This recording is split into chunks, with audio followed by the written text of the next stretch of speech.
It's 3 a.m. I just touched down. Wanna call me to buzz down.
Shorty gon' check that, bang that, drop that, hit that, pack that, kick that, send that, flip that. Hey, hey, whoa, whoa, whoa, whoa. Hay 7 demonios tratando de controlarme. No me quiero ir al infierno, pero ellos quieren llevarme. Hey, look, whoa, whoa, whoa, whoa. Hay 7 demonios tratando de controlarme. No me quiero ir al infierno, pero ellos quieren llevarme. No quiero nada con tu novia, está empezando a molestarme. Soy suave como el Vicrepo y por eso quieren montarme. Así, she let the bounce, Aussie. Shorty bad, yeah, she know she a 10. If she bring a friend at my posse. Quisiera superar la soberbia, pero sé que soy un Magdari. Big body, bell, no suburban. Sentada linda con ese fari. La avaricia me hace comprar todas las cosas que yo deseo. Soy un cubano famoso, igual que mi tío Maceo. No dejes que la envidia te envenene, baby. Andar con Bambi te conviene. Beefsteak, Wagyu. If you want the beef, I'ma dog you. Me lo estoy comiendo por hula. And master spending that hula. Baby, sé que él no puede controlar su ira, porque tú hangas conmigo bien tranquila. Y mezclamos la lujuria con tequila. When you see the boy pull up, tell BSC yo no dejo que la pereza me impida, but it's more than my 2 liters. Sé que hay 7 demonios tratando de controlarme. No me quiero ir al infierno, pero ellos quieren llevarme. No quiero nada con tu novia, está empezando a molestarme. Soy suave como el Vicrepo y por eso quieren montarme. 7 demonios tratando de controlarme. No me quiero ir al infierno, pero ellos quieren llevarme. No quiero nada con tu novia, está empezando a molestarme. Soy suave como el Vicrepo y por eso quieren montarme.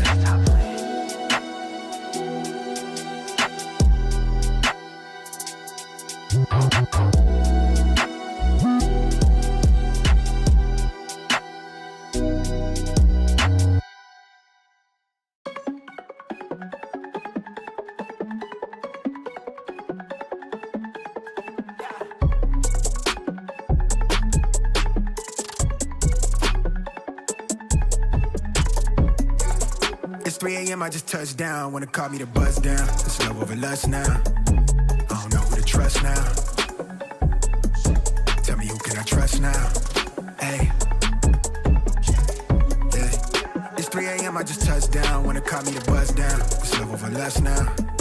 I don't know who to trust now. Yeah, who can I trust now?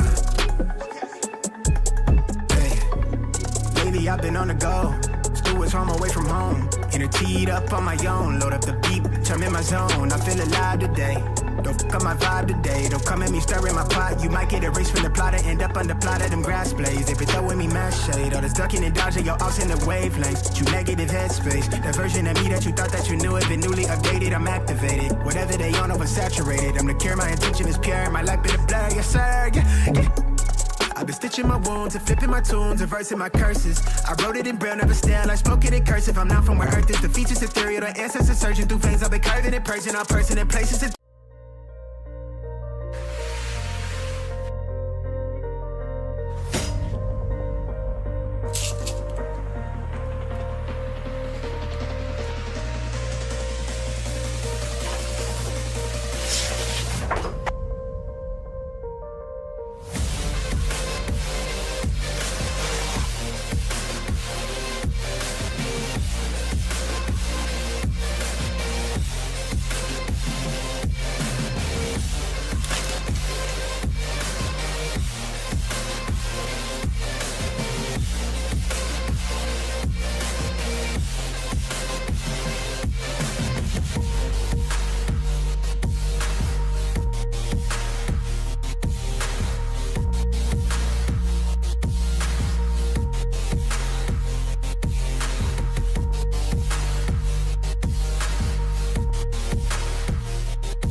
Well, good evening, guys. Welcome to the Esports Club Gauntlet Middle East region, powered by Zotac Gaming, and with our broadcast partner being local. This is going to be Bullet on the desk. Joining alongside with me is going to be Mr. Rada.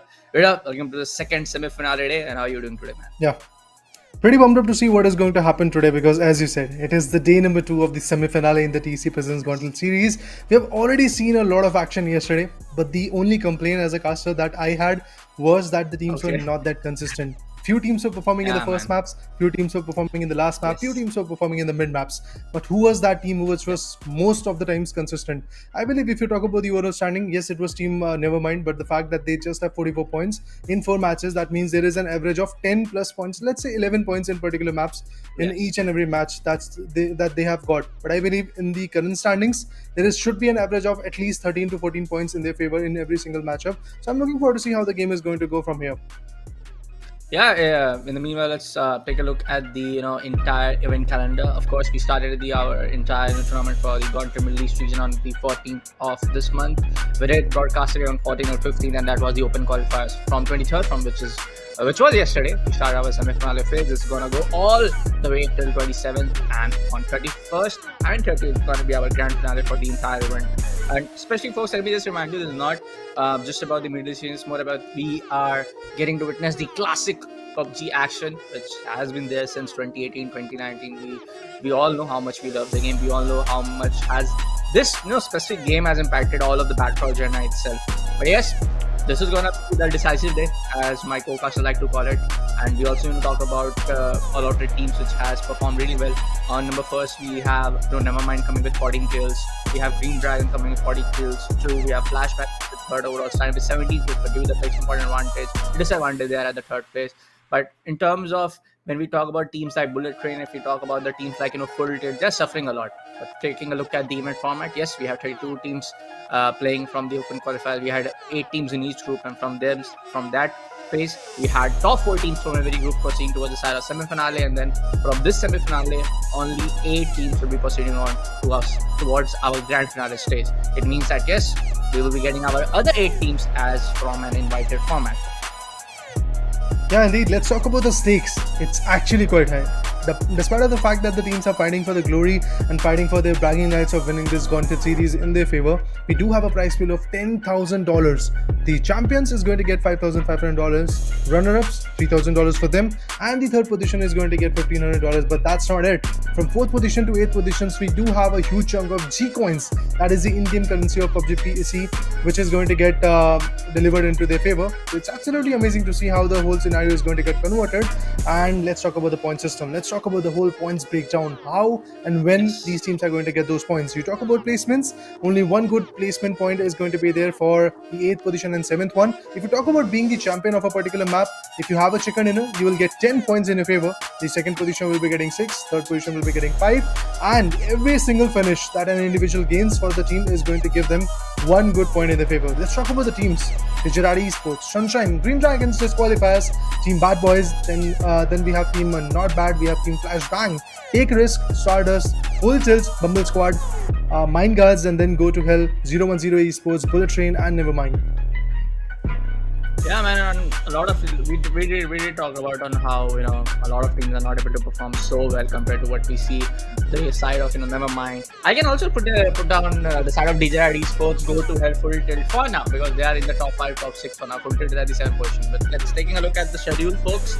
It's going to be Erangel now for the first 2 maps, and it's going to be Vikendi and Taego coming with map number 3 and map number 4. Yesterday we saw 2 maps of Miramar on towards the starting of the entire day, but for today it's going to be the side of Erangel coming for the first 2 maps for the day. Let's take a look at the head-to-head semi-finale matchup after what we saw after the entire first day of the semi-finale for the Esports Club Gauntlet Middle East region, powered by Zotac Gaming and with our broadcast partner Loco. It is the side of Nevermind with 14 superb kills coming into their favor in the entire 4 map, and it's also on towards the other side. That's going to be the side of Green Dragons, and it's the only difference it's that they have is just about the 5 placement points, which is kind of like going on towards the side of Nevermind. I feel like yes, these kind of like a huge, like a small, I would say, little just like a fraction of points is not going to make a very big difference, because we have 4 days of semi-finale data coming in.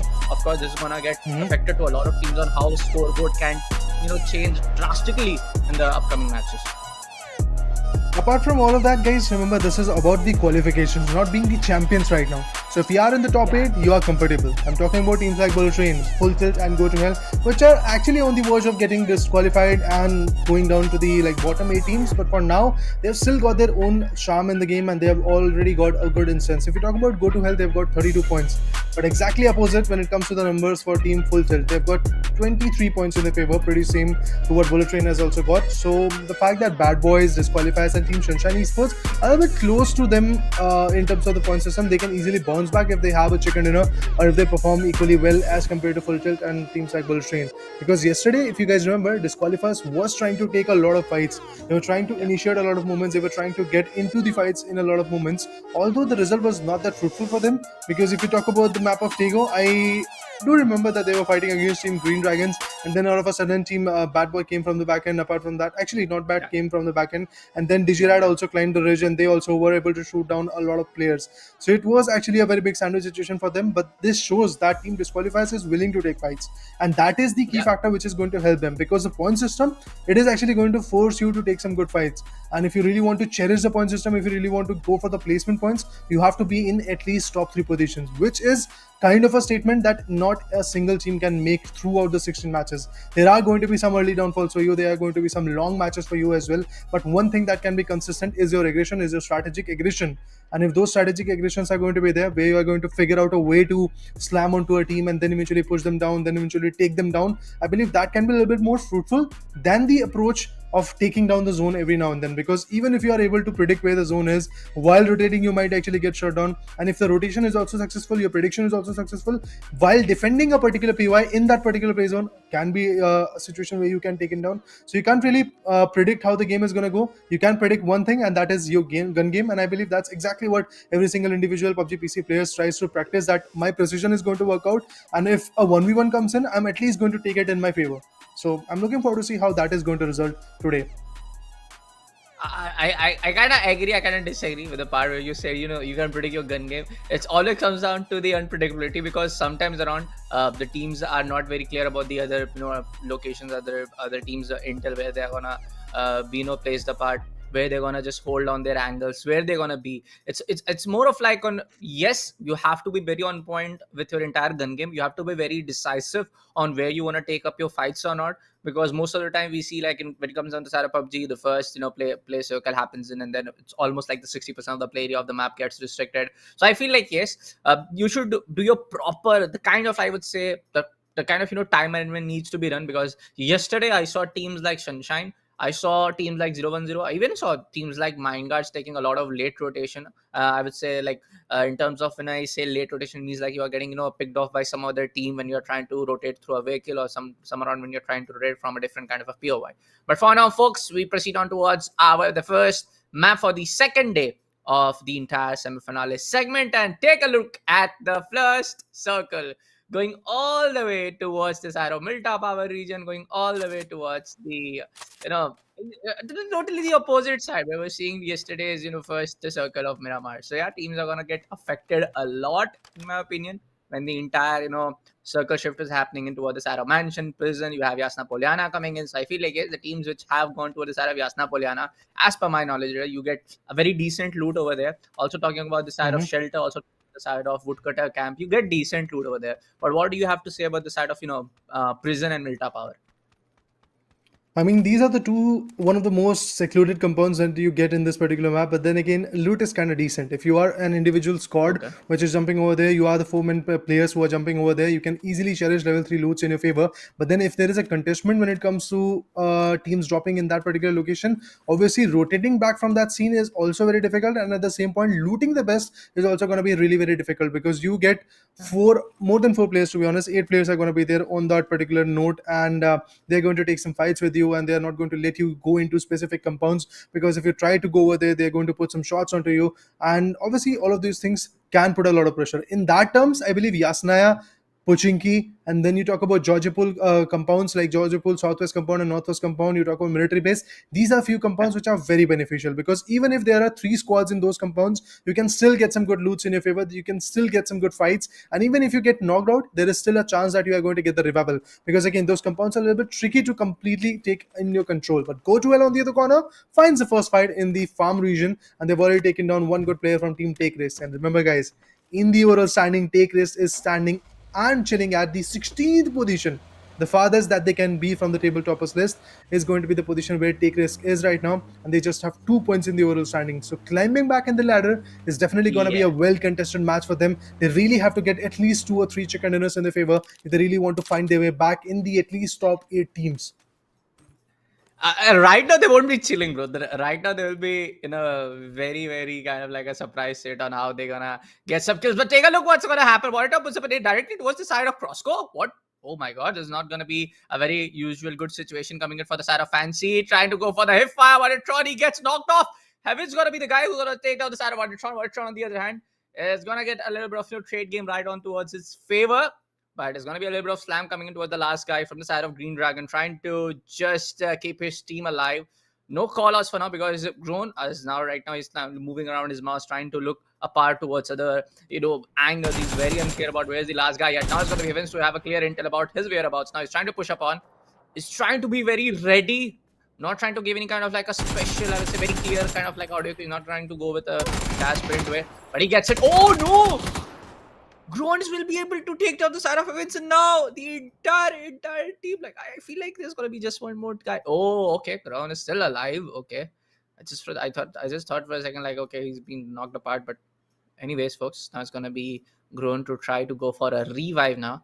Not try bad, still trying to survive, still trying to be with the other guy. Now it's gonna be one of the remaining guys, Gypsy Yo-Yo, coming with a vehicle, and they know about his whereabouts. They know where is this guy coming from. They know there's gonna be someone coming from the northeastern angle with that vehicle, because that specific car makes a lot of sounds. The engine noise, the entire tire sound is gonna give a lot of audio to. Both of the players are going in the same direction, and that's gonna be the end of our first team to get eliminated at the 16th spot. It's gonna be not bad. A bit early loss, and eventually we can see the BZ grenades were also utilized at that point. So yeah, the player would definitely try his level best to put some marker, but never mind, on the other corner has different plans today. First of all, they were able to take down one big giant from the team known as Take Risk, if I'm not wrong, and then eventually they're shooting down the players of Team Nevermind as well.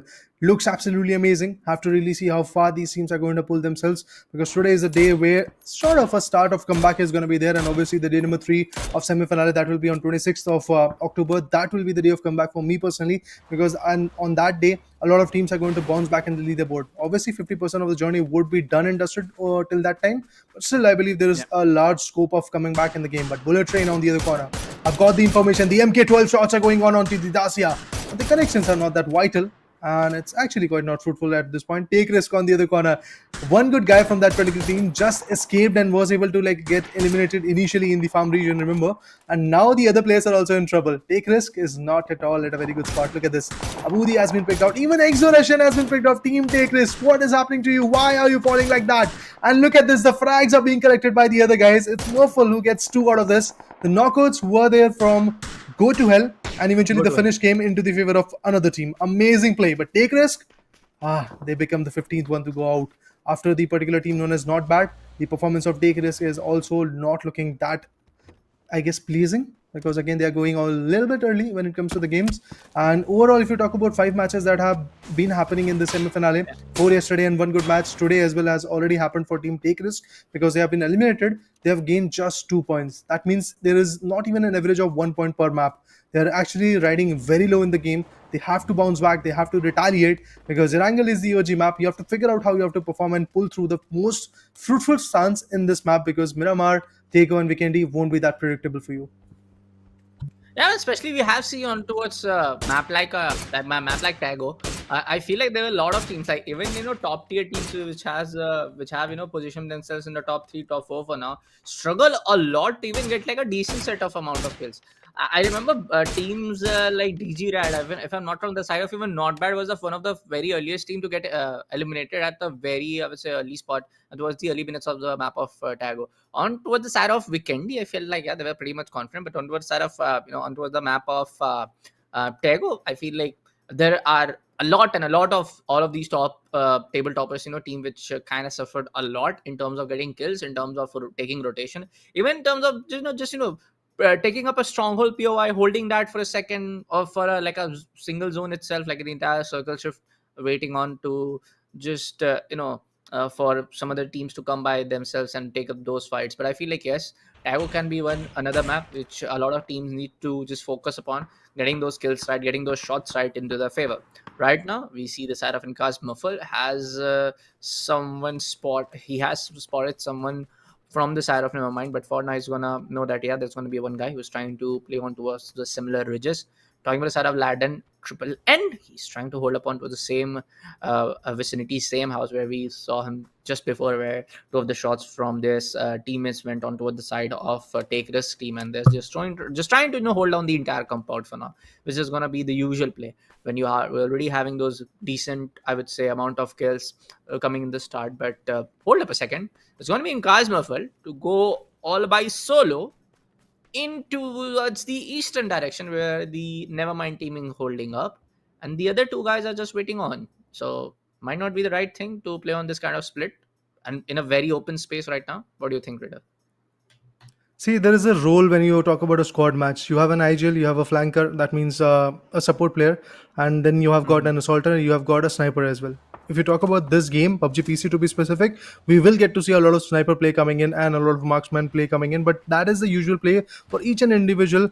Because if you talk about the primary weaponry, it can be an AK, it can be a barrel, it can be an M4 or a Scarrel in terms of the map of Erangel, and then the secondary weapon can be a marksman rifle like Mini 14 or MK12 or SKS, or even an SLR can be the choice. Some guys love to go with the M24 action, but yeah, the question that you asked me, that is it a safer approach of rotating in this fashion? Obviously, it's a little risky, but at the same point, you have to gather the information that where is your opponent and is it safe to go for that compound. Because if you're slamming with the four individuals directly onto a compound without any information, because zone is shuffling you, zone is pushing you, that decision can be very costly. Your whole team can be taken down. But if a flanker goes down and he's trying to figure out from a different angle, he's trying to get an idea of where the opponents are, he might actually get taken down. But there is a big possibility that being an individual, he is not going to make a lot of noise while rotating. He's not going to create a lot of buzz and eventually get the information relayed to other team. He can be a sneaky ninja at some points, and that's a key factor. If you are a flanker for the team, you have to be like a ninja.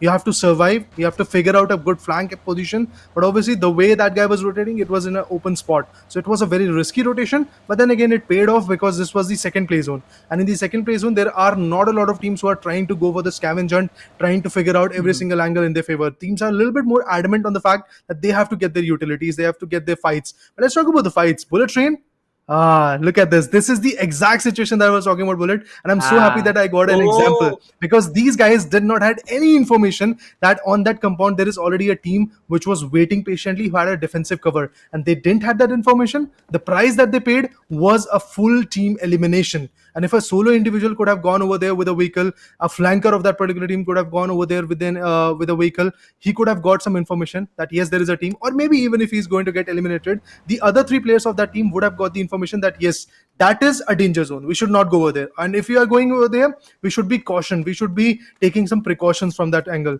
But yeah, as we did saw, there were no information, there was no idea that the opponent was calmly holding that compound. They were able to completely shut down the whole team of Bullet Train.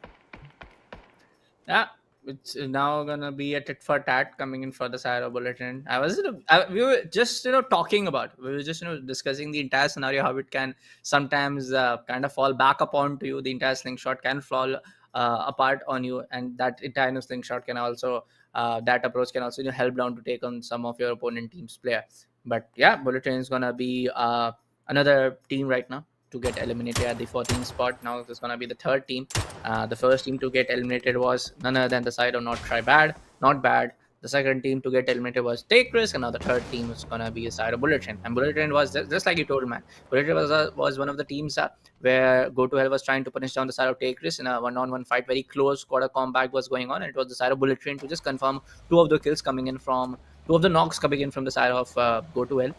towards the side of take risk, and they were able to take those two crucial kill points into their favor. Talking about for the fights for now, there's going to be a lot of I would say region coming onto the side of mansion, between the side of prison and mansion, toward the side of shelter, the entire I would say a track area, which is getting hold apart. Different kind of compound, different kind of house lobbies are getting hold apart from the teams to be in a I would say a safe spot, trying to be in a good amount of cover. Right now we see some shots getting exchanged coming from the side of Hivek's Nith, and he's gonna take a lot of damage. Exchange puts up a 95 and tag onto him. Barely surviving on 8 HP right now, trying to use up the first aid kit as soon as possible. But on the other hand, it's going to be MK12 shots coming from the side of Dax. Someone from the side of Mine Guards have been eliminated for now, which is actually going to be knocked apart for now. No elimination, no confirmation for now coming from the side of DJI Esports. DJI Esports is one of the another team which has been very consistent. I was about to say this on yesterday's caster segment, but I almost forgot about to say the side of DJI Esports when we were trying to put up a conversation who other teams which haven't been because there were a lot of teams who were not being able to be on to the consistent part, but Taego being a lot in the open sides of the map, being a lot without cover. Extend's going to get punished from the side of Iconics. He has knocked the guy, but no confirmation coming in for now because there's going to be some retaliation shots, some counter fire coming in from the side of DG Red. And now they are going for a slam. All of the players are going to use the vehicle. Two players are already committed towards the same region. Some sprays are trying to be on point from the side of Crossbuck using the M416. There you're going to be Iconics from the side of Extend. So going to be second guy. Layosh comes on to the side of Bankai. Bankai is still alive though. No confirmation coming in yet. Glodex on the other hand is going to be 0-1-0 Esports to come at the same vicinity, I guess. And there are going a lot of nades now. Sunshine trying their level best to survive using the boundary wall as cover. Not my bad. Hello, my bad. Trying to be out by 1 HP. Amazing, man. Hello, my bad. Not gonna miss any kind of shots now. Some few nades trying to come from, trying to be, be on the right point from the side of Layosh. 1v1 situation right now. Both the players know each other's position. One of the flashbangs definitely gonna come in, maybe on the right side, but gonna use the window pen as a cover. Wow, and he man, goes down. DG Rad Esports is gonna get punished for holding down the entire compound for more than, I would say, entire 2 minutes period. Sunshine did got an opportunity, but this was, I would say, very much backfired upon to them also, because it was the side of 0-1-0 Esports. Someone from the side of 0-1-0 Esports putting down some long range shot also towards them. But yeah, amazing clutch, amazing, I would say, gun game coming from the side of Sunshine, and this is what we expect from a team like who has performed so really well into their open qualifier stage. Oh yeah, they definitely were able to build a very beautiful scenario where they were able to get the initial opening by taking Extends down. And eventually when they got the opportunity, when they figured out that in a small compound there might be maximum 2 to 3 players, they were able to take down the initial one, and then eventually that approach came in. That's why I do say that role bifurcation has to be there. You have to have an assaulter, you have to have a flanker, you have to have a IGL, and then a sniper as well, because if those roles are being utilized vitally, you can easily make a push, you can easily create a bifurcation, you can easily create an opening. That's exactly what Sunshine was able to do. But right now in the mansion region, we have another sort of fight going in. Just Botan on the other corner was already about to get taken down because that need was a close one, but still he survived. And there you go, retaliations are coming in. Iraq wants to survive, but can he really? That's the biggest question. Opens the parachute, tries to glide down onto the ground, and then he's going to come back with a different flank. But in this mansion region, if I'm not wrong, we do see 3 different teams coming in. White Gloves is here. We have got teams like Go to Hell also surviving in the same vicinity. Apart from that, even Flashbang is also surviving. So 3 teams surviving in a small compound like mansion. It can be a complete bloodbath over there. But at this, look at this point. Exactly at the angle where Team Digirad Esports got taken down. Now it's Team Sunshine Esports, which is finding themselves in a very bad spot, because Sunshine Esports is kind of in the northwestern edge of the circle right now. They have to make their way back into the circle, and while making their way back in the circle, it's teams like 0-1-0 Esports who are actually punishing them a lot, who are trying to put a lot of pressure onto that particular team. But trust me, even Team 0-1-0 has a lot of concerns in their mind, because there are not just one team that they are concerned about. And as I can see in the minimap, that 0-1-0 Esports have decided to take a centric compound. And when you take the centric compound, you become the center of attraction. Multiple teams are going to aim onto you and then eventually shut you down. So at this point, I believe, yes, that defensive cover, that angled intermission, and also right idea of how you can shut down the player has to be there. You have to be very, very defensive. Peeking should be there, but at the same point, if you are peeking, you have to be ready with the surprising shots coming from multiple angles. Let's see how that retaliation goes on. And for now, it's going to be the side of Go to Hell being upon 4 kills now. A really good start coming in from the side of entire team of Go to Hell. They haven't. They just lost one of the guys, which is gonna name as just Botan. But anyways, for now we see Bumble Squad also eliminating bodies left, right, and center, dude. I want to see the side of Bumble Squad. How many kills they have right now? Talking about the side of mine, guys. Right now, we see the side of X and try to connect some anticipation shots going on to a similar direction with full tilt. And one of the team which is gonna be it's actually got the side of the other two players on the side of Mindguard, which come down towards the same vicinity where full tilt was holding upon, and now being not in a very specific cover, they're gonna get punished from the side of Jokewiz, who's trying to confirm up some shots, and yes, the confirmation is right there. Now one of the players is gonna be the side of Chudla to be upon be getting knocked apart from other direction. Now Bumble Scott Tuesday comes and takes one. It's gonna be second one. What a flick! Tuesday just being so on point with his precision aim, just being so on point with the entire gun game, popping off smoke, trying to block all line of sights possible from all direction, going for those first 8 kills. Now it's gonna get picked off. There's gonna be someone that's get picked off. It's gonna be SQ. Right now to get picked up from the side of Twitch screen. White Gloves is gonna be the team. It's gonna get a little bit aggressive towards long range shots. Who's going for and revival. There's only just 2 players again surviving from the side of Bumble Squad, and this is the same scenario where we saw the side of Bumble Squad performing in a similar state in the yesterday's maps also, in the yesterday's games also. That the side of Bumble Squad are not able to maintain their man advantage, maintain their manpower when they are proceeding after phase 3 circle. Right now, folks, I'd like to remind you, make sure to check out these Zotac RTX 4070 IM Pero cards. You get 3+2 years of warranty. You have the overclock premium design, NVIDIA ray tracing, NVIDIA DLSS 3. And the best part about it, man, this is that best card coming from the brand, which can give you the best quality of graphics, best performance in terms of the entire gaming. And if you want to use for streaming purposes, I, like a person like me, uses it, and you can just go ahead and check out all of the links mentioned down in the description for the side of Zotac Gaming. Yeah, definitely go for it. You get the extended warranties, you get the different support, and also if you talk about the graphic cards, it's absolutely amazing. The cooling is there, ray tracing is going to be there, and as Bullet said, the DLSS 3 is also there, which is actually going to enhance your gaming performance. And I feel in this particular POI, when you talk about games like PUBG PC, when you talk about this kind of hectic gameplay where a lot of teams are there and eventually you do have a lot of opponents fighting against you, the graphics are very, very high and it's very demanding. I do believe at this point the RTX 4070 from Zotac is actually going to be the preferred choice of graphic card that you should go for. But let's talk about the game right now. Flashbang is actually in a very tough spot there. One good player is down to his knees. The other 2 are already eliminated. The last one is trying to come up with a revival. Oh, that shot, man! A beautiful tracing coming in from Bumble Squad. Already a 1v3 from that individual, but he's looking forward to get more. Let's see, can he really build a good synergy with his teammate? Oh, one more spray. Go to hell. What a play, what a play. I mean, with that, yes, the elimination for that guy is definitely going to come. But from the back end, we do have a cover. It's Truzda who is fighting back. One of the biggest giant that we have got in this lobby from Bumble Squad. The patience is there, the trigger discipline is there, and I'm looking forward to see if Bumble Squad is going to survive and fight till the end. Because now it all trickles down to players like Truzda. He is the only guy which is surviving, and from the back end, Stardust is also taking a lot of shots. But Truzda is making his way back. He's trying to figure out where the opponent is. And if he gets the information, he might be able to just completely shut down that individual. Go to hell has been eliminated as I expected. That's exactly what is going to happen. A good headshot from Truzda, and the journey ends over there for Team Go to Hell, which was able to secure a chicken dinner yesterday. But right now, their first match is not going to look that feasible, not going to look that fruitful and useful, to be honest, for them, because they have been picked apart. But Stardust, let's see what they can do. Zofi already knocked out and knocked at a very bad spot, to be honest. Going for a revival is going to be a very tricky decision. So I feel this time the approach should be getting into the circle rather than going for the revival. And the N79 launchers are being utilized so that the players can make their way back. And as we can see, pile-ups of vehicles coming in. Never mind, the team which was sitting at the top of the leaderboard has been taken down right now. And once again, guys, would like to drive your attention towards the Zotac Gaming's NVIDIA GeForce RTX 4070 Ampere to be precise, because you get the best cooling, you get the best ray tracing, and also the DLSS 3 is going to be there, which is going to provide you the best experience. But disqualifiers on the other corner, Bullet, are going ham. Yeah, I mean, disqualifiers, and especially if I top us Go to Hell, massive improvement coming in with their entire gun game, massive improvement coming on how they are taking those bodies into their favor. But right now, if we talk about the side of Tuska, he gets another kill towards the side of a team like White Gloves. Damn, Explit is going to get confirmed with that nade. Tuesday, I feel like Bumble Squad, there's going to be just one player alive. That's going to be the side of Tuesday. Yes, he's going all ham. He's doing a 1v2 scenario. It can be that one. And yes, he gets it.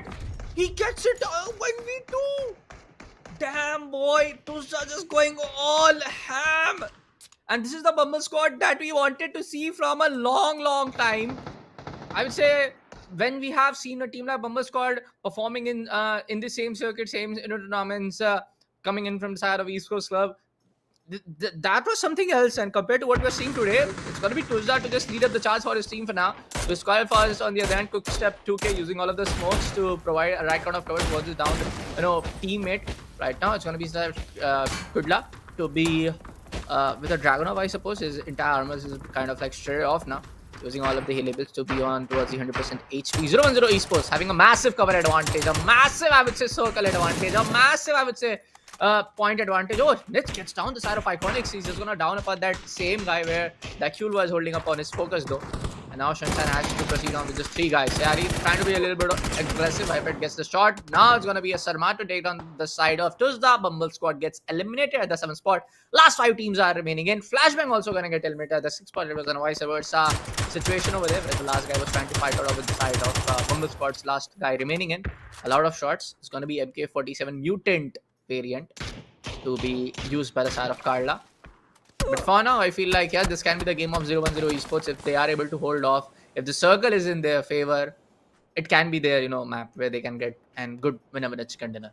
And want to say an easy win, but I feel like, yeah, rotation is going to be the key part where they have anticipated the zone, where they have, put up a stronghold position on towards that mansion, towards that house over there.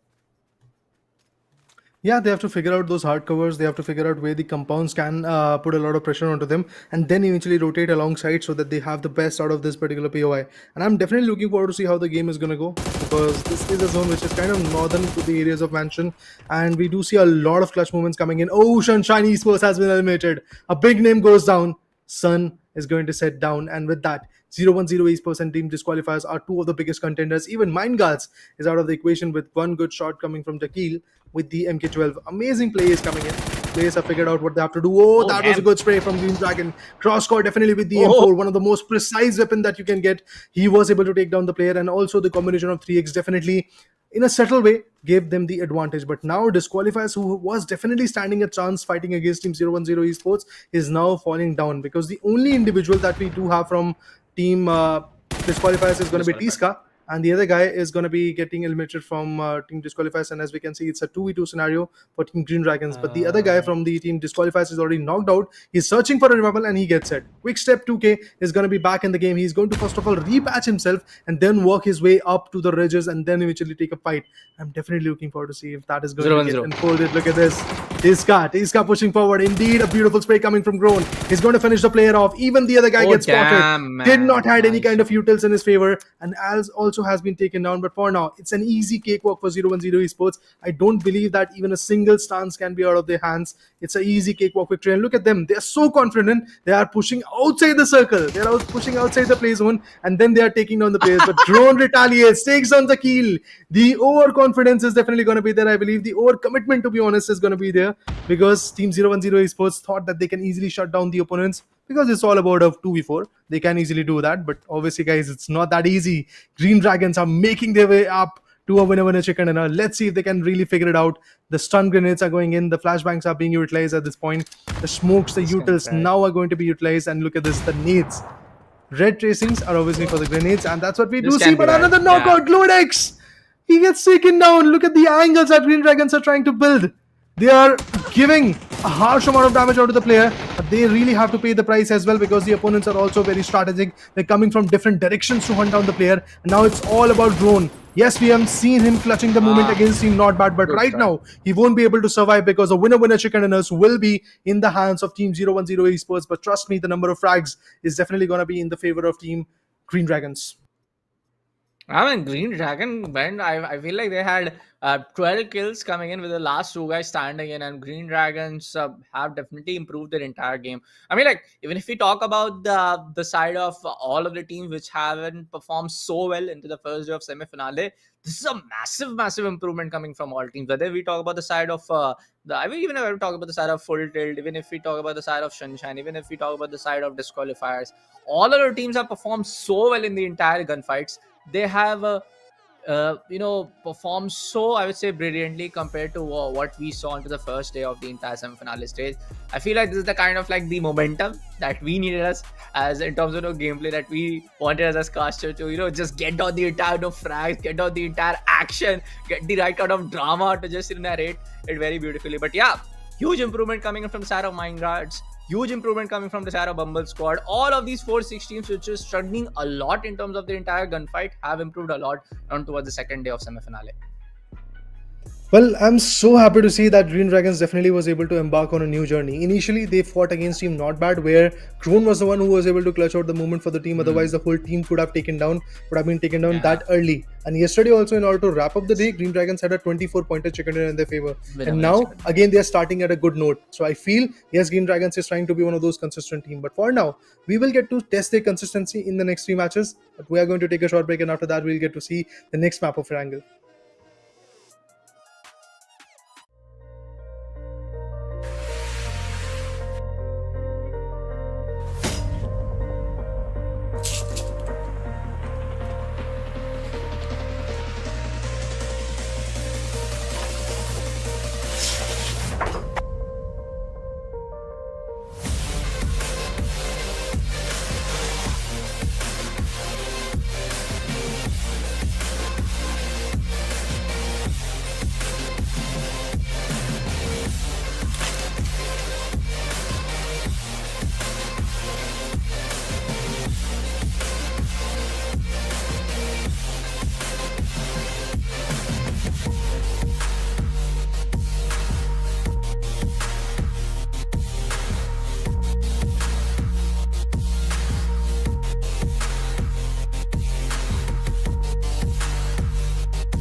Hello guys, welcome back to the Esports Club Gauntlet Middle East powered by Zotac Gaming. This is going to be bullet on the desk with me, John, alongside. It's going to be again Mr. Raider. Yes, our broadcast partner is Loco. The entire event is getting powered by Zotac Gaming. We are done with the first map of the day and have to say what an banger start, what an explosive start coming onto the first map of Erangel. Yeah. True, I mean, whatever we expected and whatever we were like craving for in the initial day of the semi-finale did came in today in just one matchup. You talk about the clutch moments, you talk about the early push, you talk about some decent slams, everything was there. You talk about the elimination of Digital Esports, the fact that they got knocked out initially and then the other team definitely slammed onto them. It was Team Sunshine, if I'm not wrong. They slammed onto that small shack-like compound and eventually was able to completely obliterate the perspective of Team Digital Esports, despite of the fact that they were themselves getting a lot of shots from multiple corners. Even Digital Esports was trying to retaliate, and it's a good team, to be honest. If you fight against Digital Esports, you will have to give your best, because even the opponent is also kind of a best situation bringing team, to be honest, because their gun game is good, their angles that they really love to play with is also quite good, and their usage of utility is something that every single team has to read. So that is one of those things why Digital Esports was there with 90 points in the open qualifiers. Obviously, in semi-finale, there is a certain type of break that has been put onto their performance, and yeah, they're shuffling a lot. They're trying to figure out how the game is going to go. But let's have a look at the second match of the day, and eventually in this second match of the day, we will get to see a lot of challenges, because again, this will be the same map of Erangel, which is the base one, where every single team is sitting at a safer spot. But look at this, Green Dragons, after two consistent approaches yesterday in the final match of that day number one and today in the initiation, Green Dragons have already made their way in the first position in the overall standing with 56 amazing points in their favor. Never mind on the other corner, gained just a single point in the previous matchup. That's why they are at the second position with 55 points. But obviously, all of the situation gave the chance for teams like Flashbang to carry with the some positions and get some gain some good positions in their favor. Bullet Train and Full Tilt on the other corner have declined a lot. Even Team Bumble Squad is struggling a lot. But let's talk about the flight path. It's starting from the 70 and Salva region, and it is going all the way towards a military-based region where Milta Power, Milta, and even Nova Play is going to be kind of accessible. We do already see a flight path and a fight coming in, because it is a fight between Chuckweez and the other guy from Team Bumble Squad. Precisely is SQ, I believe. So yeah, these two players are taking a lot of shots onto each other, but eventually the complete closure is not yet there. It has to be a long fight. It has to be a glorious one. It has to be a very decisive fight, to be honest, if you really want to shut down an individual. But Mind Guards have taken a safer approach. They have jumped in the 70 vicinity. There is nobody close to them eventually. And their players are scattered in 70. They are scattered in the places like shooting range. And also they're trying to travel towards the Stalber region once the zone actually comes over here. Apart from that, Yep. every single thing looks calm and composed. Every single team has got their own locations to loot with. They will fight back, but whenever the zone is going to provoke, because now the primary goal right now is to just get those utilities in their favor. But look at the play zone, completely shifting to the central western parts of the play zone for the map, to be honest. Yeah, man, complete opposite direction where we saw the first map itself, where we saw the entire circle taking a shift towards the side of Mansion Prison, towards the eastern side of the map, and we have a complete opposite direction shift coming onto the second map itself. Now, I want to see how many players are still surviving upon how some of the if we did saw some of the gunshots being shot from other teams were trying to go toward the side of Pochinki, I believe. But right now, I spectate toward the side of Mind Guards, where pointed out that four players are in literal four other directions. So I feel like this is not the right kind of a split. I completely kind of disagree with it. On your other players are one of your players are in a region like Savardini. You have other guys like completely in the southern direction. So I feel like you're gonna get knocked off pretty easily if you are trying to rotate off and you get clashed. Your rotation get cuts off from a team from another team trying to hold down the same level as you're trying to take a rotation from. Yeah. See, when you compare Mind Guard's rotation, I believe it's still kind of a rotation which is kind of beneficial, because they don't have a split of more than 300 meters between those individual players. If one is routing the shooting range, the other one is routing the 70 region, and the other guy is routing the closer shacks and the closer compounds in their favor. So if there is a difference of more than kilometers in between one individual and the other individual of a same team, I do believe that approach is going to be a risky one. But when there is a difference of just 200 300 meters, you can easily make an approach. And apart from all of those situations, these teams have decided to bifurcate themselves and decided to rotate away from each other when they have got the information that there is no such opponent in front of them or in close to them. Because while you are gliding down to a compound, you do see the parachutes of the opponents also being open. when they come close to the ground region. So obviously that parachute I guess information is not there, and they have seen that there is no opponent close to them, each other close to them, so they can easily go for the loots. They can easily figure out what they have to have in their favor, because trust me, 70 shooting range, these are not that big of a compound where you can get all the loots. You have to scatter, you have to figure out some other location. So it's better to be scattered at a location where there is no one and you have a complete clarity that there is no opponent over there, than Yeah. to scatter in a location where there might be a possible team in front of you. So obviously for now, Mind Guards is at a safer space, but as we can see, the play zone is also going in the central western parts of the whole map. That means there is no team who is going to rotate back to the northern regions, because there is no sense of rotating in the northern regions because the zone is not there. And obviously the zone is also shrinking down really very soon, and you have to play in the central western part. So why would a team rotate to the northern part? That's why teams like Mind Guards and the teams which have chosen military based region, which is the complete southern part of this map, is also very comfortable, because they do know that there is not even a single team who has got the game sense is going to rotate back to these kind of open areas. But the nades, these are going to be crucial. I feel the knockout will be coming in. Indeed, that exactly what is going to happen. Team Bullet Train versus Nevermind. The fight is looking good, and the situation currently is both the teams have actually lost one good player of their team. Both the players have got one good knockouts onto each other, but that complete elimination is yet to come. Yeah, man. Still a lot of work needs to be done from the other team who's trying to take on this fight right now. Bullet Train trying to do a little bit of drifting around, but it's gonna be Pena coming in, and Kraus Muffle goes down. He was trying to be the hero guy, but he will get eventually knocked apart. But far not, because he's trying to give his 100% cost back. He's gonna be the lone player standing. He gets one though. Possible in a 1v3 scenario. He is the right kind of a player, a potential clutch player, where he can actually put up a really good show. Right now he's going for some painkillers. In the time being, now we see the side of Digirad Esports taking someone out from the side of Go12. So I feel like there's going to be one guy who's trying to come from a vehicle from the other hand, and now he does it. Cops back with a 1v3. Penya, Carter, RTX 4080. Three of them goes down from the same guy. And now it's going to be Digirad. On the other vicinities, we see them taking a fight against the side of Go to Hell. Very close towards the same, where we saw the side of Bullet Train and never mind. Almost, I feel like there's going to be a distance of 200, around from 200 to a 300 meter. But yes, there's going to be now Digirad Esports, one of the top performing teams coming from the MENA region. Well, yeah, the chaos is here. Digirad Esports definitely trying to have a tussle at this point. They got the first initial pick in their favor. It's Hello by Bad, which was able to get that initial retaliation. Not Bad on the other corner is fighting against teams like Disqualifiers. And we do see this central western shift has ignited a lot of teams to come back in the closer region and eventually come back in a lot of fights, to be honest. And there you go. And the retaliation will be there. The guy who is rotating with the buggy is going to switch to the pillion seat and then eventually shoot down the players. A very classic approach coming in, and eventually it was very beneficial as well. So I'm happy to see this kind of play coming in. But Digirad Esports on the other corner is going to lose one player, I believe, very soon. There's a huge possibility that the elimination might come in. Even Leosha has been taken down. Digirad Esports, not a very comfortable start for them. Yes, initially they got 2 frags, but right now they are struggling to even stand in the game. Not a very good scenario for the team, but with the S1987, the shotgun, the pump action one can be very chaotic. This whole decision of rotating and eventually shutting down the player can be very costly, but look at this, the spray goes in. Just Bhutan manages to take one more down from Team Digirad Esports. The team who had the complete control of the squad house is now falling short of breath. What is happening to Team Digirad Esports? Why are they getting picked off? This is the question that they have to answer in the next few matches. Otherwise, they are just going to get eliminated from the whole scenario of this beautiful tournament.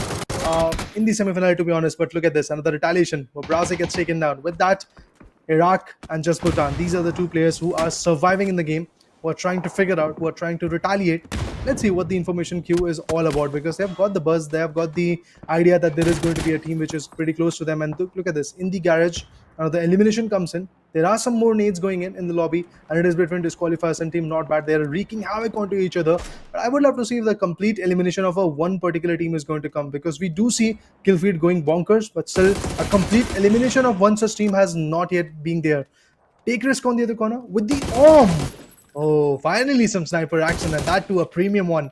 An Orm has been utilized. One good player has been taken down. Let's see how far that fight is going to get pushed. I feel like a team like Disqualifiers is giving down a really tough fight towards other teams right now, because even if you take a look at the first map of Erangel for the second day of the entire semi-finale. They were able to eliminate other teams like, I guess it was the side of Stardust, or also towards a team like Full Team, where they're taking those fights. Not Tribrag on the other hand gets two other players for now to be eliminated from the hands of disqualifiers. Three of the players now, so for now. But I also feel like, yes, the disqualifiers can gain up that momentum, gain up that entire pacing when it comes down to this entire semi-finale, because this is what we have saw on towards previous open qualifiers for play day as well. That disqualifier starts really slow, but in the end, there's the side of disqualifier to also get some chicken, also get some good kill points in their favor. Talking about the side of DJI Esports, yes, another, I would say, slow start. I would say another disappointing start, to be very precise with my words right now, because compared to what we have seen in this previous tournament players, compared to what we have seen in their previous play day players, this is something I would say very disappointing coming from the side of DJI Esports. Every time around when we take a look at them, there's going to be someone from the side of DJI Esports who have already been eliminated. For now, it's going to be good nades coming from the side of Go to Hell. Does a little bit of damage now, but the repatch is already done and dusted.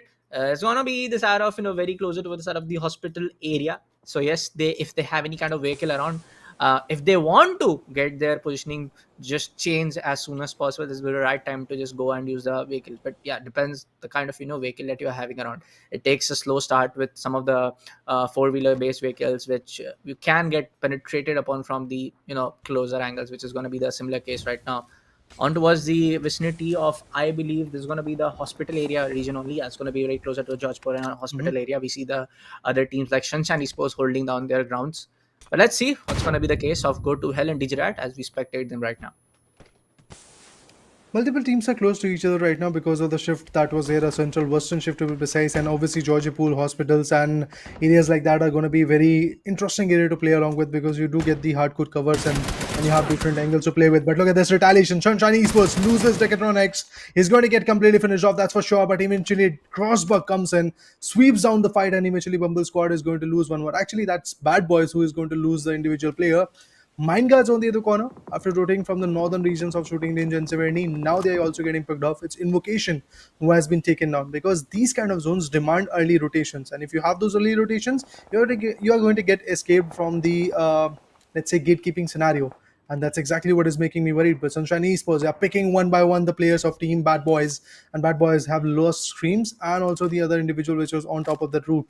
But Team Bumble Squad, they're not going to stop. A 1v2 coming from UNZ. Tuesday even also performed. In the previous matchup also, Tuesday was absolutely amazing. But in this match, he's doing and he's trying something different, because he wants to be in the qualifications arena. He wants to travel to the grand finale. He wants to be there for the bragging rights of winning this TEC Presence Gauntlet series powered by the Zotac Gaming. But I really have to see if that consistent approach is going to be beneficial or not. Oh, the DBS, but still not so fruitful, because he was a little bit more, like, let's say, greedy on aiming which guy. Oh. And that exactly costed him, because he wanted to aim on the lower ground player, but he decided to aim onto the stairs one, and it costed him. Yes, you have to be very precise with your aims when it comes to a weapon like DBS. It's a shotgun, it's a pump action one. You have to be very, very, I guess, precise with your aim, and also very, very ready to give a comeback if your weaponry is going to go in a reload scenario. So you have to switch to your secondary weapon and then eventually shut down the player if that's possible. But eventually it backfired, and Team Go to Hell is completely out of the equation once again, a little bit too early. Yeah, man, but that was I would say, a very chaotic gameplay coming from the side of Go to Hell. I was appraising appraising the side of Go to Hell in the first map itself, because Go to Hell, compared to what we saw on the previous day of the semi-finale for the Esports Club Gauntlet Middle East tournament powered by Zotac Gaming, and with our broadcast partner being Loco, we have seen Go to Hell performing really bad onto the first day of semi-finale. But what we saw onto the first map of second day of semi-finale, that was a complete different kind of gameplay, complete, I would say, next level gameplay coming from Go to Hell. What I was expecting, a team like Go to Hell, which have improved which has improved so much better compared to what we saw on the first day, expecting a little bit more. But right now, they almost lost a 3v2 scenario on towards the side of DigiRad. And yeah, DigiRad is that one particular team which can, shift gear anytime soon when they feel like. But yeah, DigiRad Esports being very strong with their gameplay right now. But there's going to be just two players who's trying to survive upon. We see a lot of, teams trying to hold upon to the region of hospital. We see some teams trying to also rotate from the side of Gatka region, because the entire, shift has happened towards the eastern side. So yeah, this towards the western side. Sorry. So yeah, it's gonna be a lot of teams trying to go for those vehicle-based rotation, which we can already see from the perspective of Discord. It's gonna be the side of Sunshine was trying to rotate outside the play area, and it's gonna be quick step 2K to barely surviving in with just one single manpower coming in from the side of the last guy remaining from the side of disqualifiers. And we have seen quick step 2K playing from different teams also. Right, the name is still the same, the agent is still the same, but we have seen this particular player playing different kind of team also. So yeah, this team tag chemistry is also going to get affected a lot. But talking about the side of disqualifiers on how they performed yesterday's on towards yesterday's game, this was disqualified to be on the overall standing at number 10 position with 18 placement points and around I feel like 2 or 3 kill points. But for now, talking about the side of Bumble squad, we finally see after like the second and the third phase circle that Bumble squad is still alive with their all of the players being full power to the man advantage. Now they are present in the Gatka 6 houses and they are trying to fight back, but look at this, a retaliation from Woody. And that was an arm shot. A bolt action weapon which can be very chaotic. Just one good shot on your head can actually bring in a knockout, and that's exactly what we witnessed. Lado has been taken down. He's searching for a revival, and obviously when the revival will be completed, he's going to once again pop out and fight back. But not bad on the other corner. Goes out a little bit early once again. Their positioning today is not at all looking promising because yesterday, yes, indeed, the first 2 matches were good enough for them, but the last ones were not that, let's say, resonating of a winning team, to be honest. But right now, if you talk about some more teams, with the PUBG, this guy known as Quick Step 2K from Team Disqualifiers is also trying to rotate. He's actually on the complete western edge road of the particular map. Obviously, have to rotate back a lot. That's exactly what he's trying to figure out. But now has got the buggy, which is kind of a vehicle which can be controlled a little bit more in a good fashion, breaking the barriers, moving up ahead so that he can have a good rotation point, and then also retaliate if somebody tries to put him down. But on the other corner, take risk, constantly putting down some shots, constantly making sure that the opponent feels their presence, making sure that nobody slams onto their compound. And this is actually a very good approach, and I do believe that every caster is going to agree with it, because the fact that you have a good decent compound in a zone is good enough, but at the same point you have to figure out how you are going to defend it, because there might be a possibility of a slam coming in from a third party perspective or another team who is also trying to seek a good position in your zone. So you really have to be ready with those good shots coming from your corner, good retaliation shots, so that the opponent feels the presence of you in that compound and tries to avoid it, or maybe even if the slam is going to come, you are initially going to take the player down or initially going to damage out that whole team. Once they slam in, yes, you have a greater edge onto them because you had the defensive cover, you had the idea of where the players are trying to slam in from. You can become the element of surprise in it. So for that reason, I do believe holding the zone is actually going to be very, very important for every single individual team. And apart from that, look at this, another zone shift is going to be there. It's actually very centric shift. It's a very open one. You will get to see multiple haystacks in that open region, but still all of those are not going to be adequate enough to survive. Yeah, it's gonna be really hard for a lot of teams down with 2 players, especially even like a one single guy has been confirmed upon from some other team. Good shots coming from the side of 0-1-0. Actually, see take 2 of the players from the side of Novchik versus Bad Boys on the other hand gets eliminated. I feel like that is gonna be it's gonna be the side of Bad Boys to get eliminated for now. 0-1-0 Esports, the team which got the winner chicken in on the first map of Erangel, now just barely surviving with just one single guy. 0-1-0 Karla has been knocked apart from one of the shots possibly coming in from the disqualifiers only from the side of Quick Step 2K. Right now he needs to be very careful if he wants to go for a revival or not, because we can see one of the players from the side of Bullet Train on this particular POV's eastern direction where he's having a good, if he just steps a little bit further, he can have a really good angle towards the side of Dakul. So yeah, this can be a little bit of trouble to just go for the decisive making that he wants to go for a revival or not to revive back his teammate. Now I'm going to take twist now. Abu D, Talaj, Russian, everybody from the side of take twist are just going to hold this entire lobby for themselves, hold out this entire house for themselves to be on a good cover. Trying to connect some shot to the side of Junji, who's trying to rotate with a vehicle, going out for a different compound, going to help down his teammate who has been knocked apart. Right now, he's going to take a lot of shots from the side of Daik, and Junji goes down. There's going to be another one player who's trying to go for a help now, who has been confirmed from the side of Daisy Red also. Now it's going to be just 2 players from the side of Bumble squad. I mean, I was just appraising the side of Bumble squad to be with a full manpower advantage, and there you go. After 1 minute, we see them getting, crumbled down like a deck of cards. Again, the thing that I wanted to talk about in the initial desk, like if you talk about the first match I was talking about, a thing which is known as the information.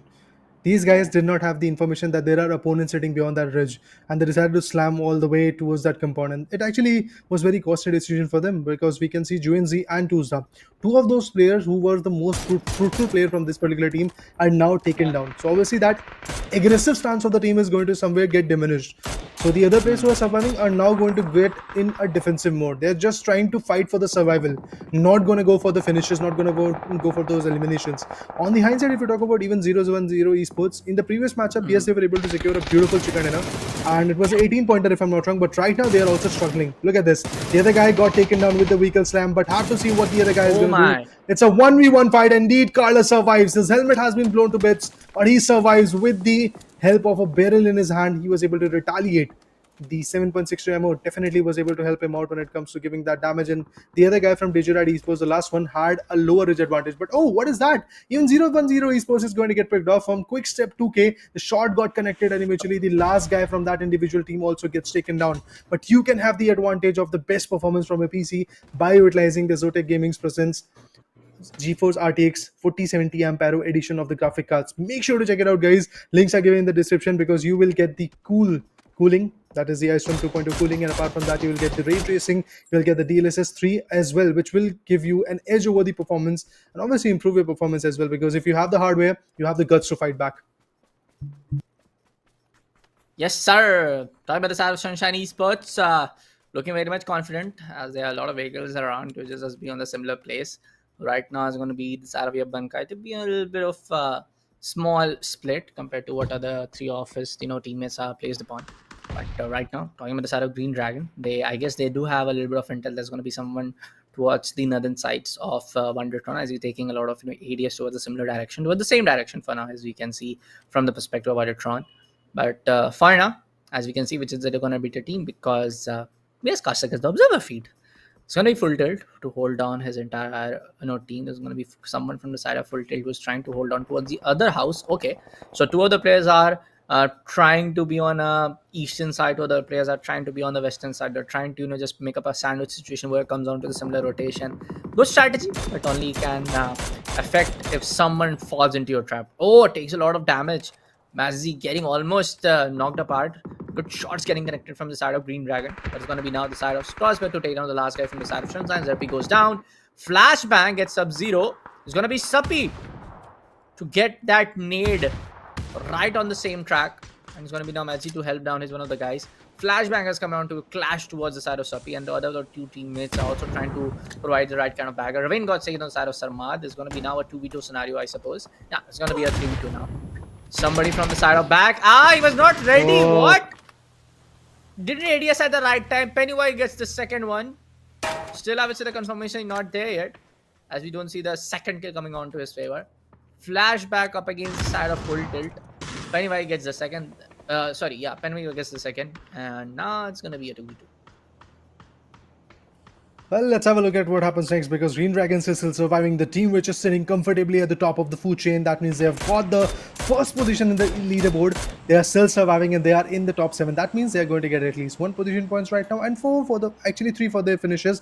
So a total of 4 points, even if they get eliminated right now. And the fact that they've got full 4-man power surviving in the game, I feel it's going to be a long and a very interesting game from their corner as well. But Pennywise is getting contested, he's getting shot down. Now he has been spotted, and he might actually get picked up, because there was no possibility that he's going to run in an open spot and survive. But if you talk about the other guy from Team Flashbang, he decided to just rotate back by driving the vehicle backwards. You have to figure out what you have to do, because these are those split-second decisions that can either make or break your whole formation. But Bumble Deep, the last man standing with the P90, definitely wanted to be chaotic, but has been taken down. Bumble Squad bids adios to the lobby. And with that, we have got just 6 amazing teams and 14 amazing players. Oh, the dragon of shots are going in. Let's see if the precision is there or not. They are trying to figure out where the players are. They're trying to get an idea of how they can be into the circle. But at the same point, Full Tilt is also going to be there with the revival. That means the 4th frag for the team is not yet going to come. Team Green Dragons have to make their way back into the circle. On the other corner, if we talk about teams like Flashbang, they're still trying to figure out how they have to retaliate against teams like Green Dragons. 4 finishes for them. Crossco, Waterton, and Groan are still surviving from the team. Oh, a good nade coming from the side of Pennywise. Groan gets down. On the other hand, Walter also goes down from the side of Ravin God. Now it's going to be just one guy to be remaining on the gunplay. Bullrain gets eliminated at the 6th spot, as Bankai gets the final kill to the side of the last player remaining from the side of Bullet Train. Other two guys, the last guy from the side of Green Dragon is very far apart. And I don't think so that he's gonna go for that, revival. All of the two players gonna get confirmed from the side of Flashbang. Flashbang in a very good scenario, very good gunplay right now. But being on the just 2-man power, two of the players alive, this can one of the problematic stance that they can get eliminated from any other squad was trying to cut off their rotation. But for now, it's gonna be the phase 6 circle to get suppressed upon. Sunshine looking very much confident, trying to hold on this area of entire particular barns. But Raven Gods gets another one. There you go. Flashbang and Full Tilts again taking off a fight. Just proceeding now to take up that revenge. What we saw from the previous fight between these two teams as well. Take Risk is going to be the team to taking a little bit of shots towards some of the players coming from the side of Sunshine. Last 5 teams remaining, folks, and last 10 players alive. So there are a lot of teams who are just down with 3 or 2 players. Abudi gets knocked apart from the hands of Iconics. Iconics playing with that mini 14 connects. A lovely headshot. Could be that 8th kill, which is trying to find though. But so low. Sayari from the side of Flashbang gets confirmed from the blue zone. Well, that Molo can connect. But indeed, the precision was not yet there. With the throwables, the players are trying to make an impact. But this guy, Talo, can be taken down. Take Risk in a very tough spot. Oh, that nade finds it. 2 to 3 players of that team Take Risk has been taken on. Multiple frags coming in for Team Sunshine Esports. What a way to come back in the game. Iconics with 5 amazing finishes. He's actually the single man standing who is dominating when it comes to the perspective of Team Sunshine Esports. And if they actually stands on this performance, if he is able to pertain this performance till the end, he definitely will be able to nail the final nail into the coffin of the other teams, because even Flashbang, Green Dragons had Full Tilt are surviving with just an individual. That's all they've got. Sunshine on the other corner has got their 3 players, and the loss is only of an individual. They have lost just 1 player. That's all. So that means Team Sunshine Esports has got 8, the manpower, 2nd, the play zone, 3rd, the right idea to be aggressive, and their aggression is actually paying them off in this particular matchup. So I feel it's an easy cakewalk victory for Team Sunshine Esports if they play their cards right, if they don't over-aggress like Team 010 Esports in the previous matchup.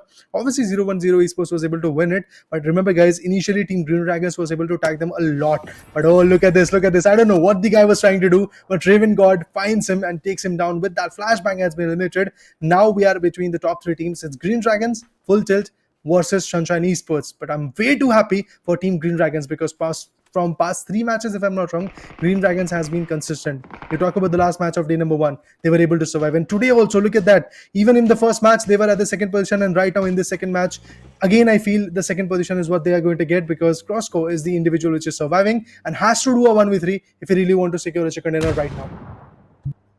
Yeah, man, if they can do a lot of, I would say, he can do a potential clutch play. Maybe it can be that play, but Iconics coming for the other angle, trying to just take him out from a very non-anticipated angle. And this is what you do in a 1v3. You don't go from a similar collateral angle where you can get a collateral damage. But right now, for the side of Green Dragon, as you told, man, it's going to be very, I would say, viable that it's going to be very viable that he's going to get eliminated at the 2nd spot.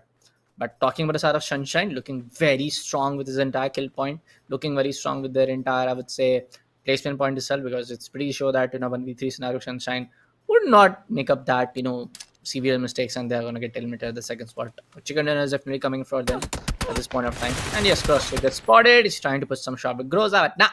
An 11 kill pointer game coming in for the side of none other than the Team Sunshine Esports. Very much needed, very much well-deserving team, because we have seen the side of Sunshine Esports getting 2 back-to-back winner chicken dinner on towards the open qualifier day itself. So I just feel like, yes, when we talk about the side of Sunshine Esports, I have been talking about them from the first day itself, that they are the team which is looking for those winner chicken. They are the team looking for those kill points in every other 2nd game. If they perform really bad on toward the first match, they try to perform at their level best in the next game itself.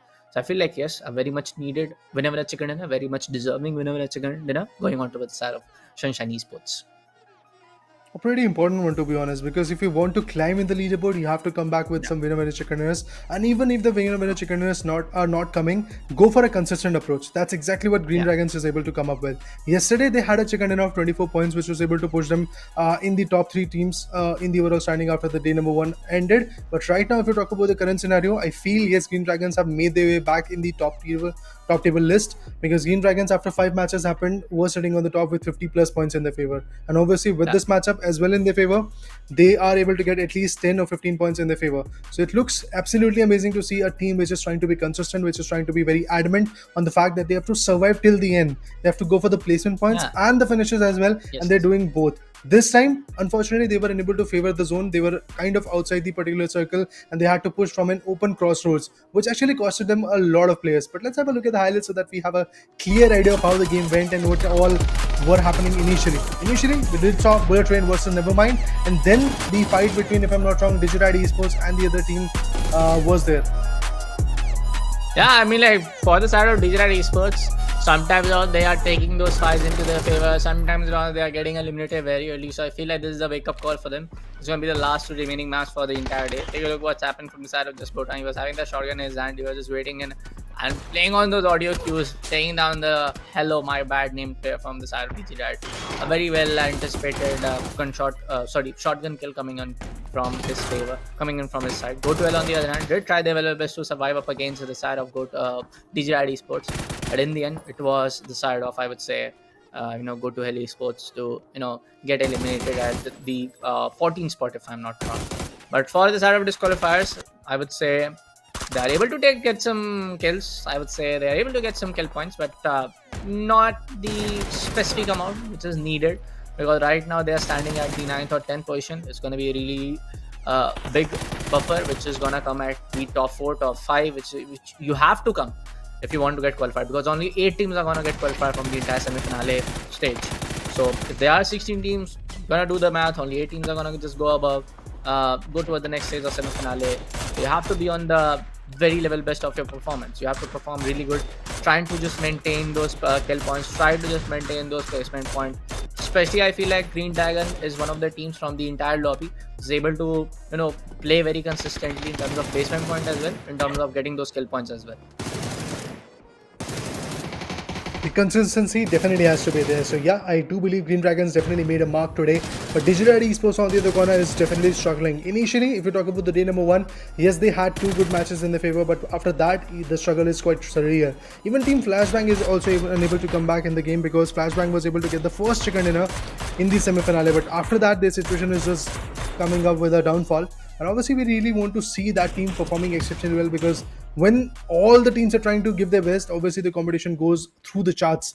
But these nades, these attachments, these fights, these aggressions that were coming from Flashbang in this particular matchup definitely paid a very good stance. But this nade, I mean, man, take risks. The whole team got shattered with one nade coming from Iconics, and he became the guy with 5 frags in his favor. But apart from that, I don't know what Flashbang was trying to do over there. Pennywise is trying to figure out an area where the players are, but eventually the whole elimination comes in. But now let's have a look at the stats. Match standing: 21 pointer of a chicken dinner coming from Team Sunshine, and the team which had the least amount of points is going to be Mind Guards and Nevermind, due to the fact that they were caught in an open spot and they were quite off guard, to be honest. I would say for the side of Sunshine, they have performed really well. The more I praise is gonna fall a little bit short, because Sunshine is one of the teams who have been, I'll say, not that consistent, but in some of the maps where they have that confident plays coming into their favor, where they have all of the gunfights coming into their favor, I feel like Sunshine is definitely one of the teams that needs to be watched out from the side of Not Bad, watched out from the side of Flashbang. I will say the same for the side of Green Dragon as well. But talking about the side of Nevermind, a team was at the tabletop, where the team is at the number of position with I would say total of 44 points, is barely trying to remain alive in the final few circles, and it's going to be the team which is going to get eliminated at the bottom spot for now. Not Bad with just 1 point, GoToHell with 2 points, Bad Boys with 3, Stardust with 3, 010 with 4, Mumble Squad with 5, Disqualifiers with 6 kill points, that's a good one, Bullet Train with 4 kill points, Digirad with 7 kill, Taego with 4, Flashbang with 4, Full Tilt with 4, and it's going to be at the top. It's going to be the side of Green Dragon, and of course the other team, the side of Sunshine, who took the winner. But for now, overall standing, we have the overall standing after the second map itself. There you go, folks. Green Dragon takes the first spot now, Flashbang at the second spot, Nevermind at the third, and it's going to be Digirad from 5th spot to come at the 4th spot. A huge, I would say, leap for the side of none other than the side, if I'm not wrong, it's going to be the side of Sunshine, because Sunshine was at the number 11 spot in the overall standing for the day 1. So I feel like, yeah, Sunshine is going to maintain this and going to try to be in the top 4 for now. Yeah, definitely Sunshine Esports has to be very consistent from here.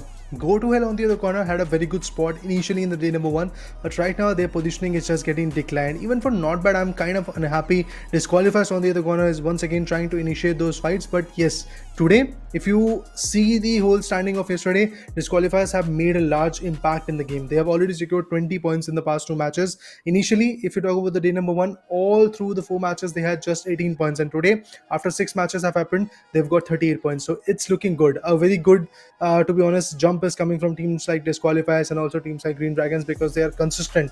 Green Dragons is not that consistent. I mean, they're very consistent. Disqualifiers is not that consistent. They're not getting a lot of points, but they're consistent at an approach that they're going to get something out of each and individual match. They're trying to get at least 10 points of a single match, which is a good thing, but take risk.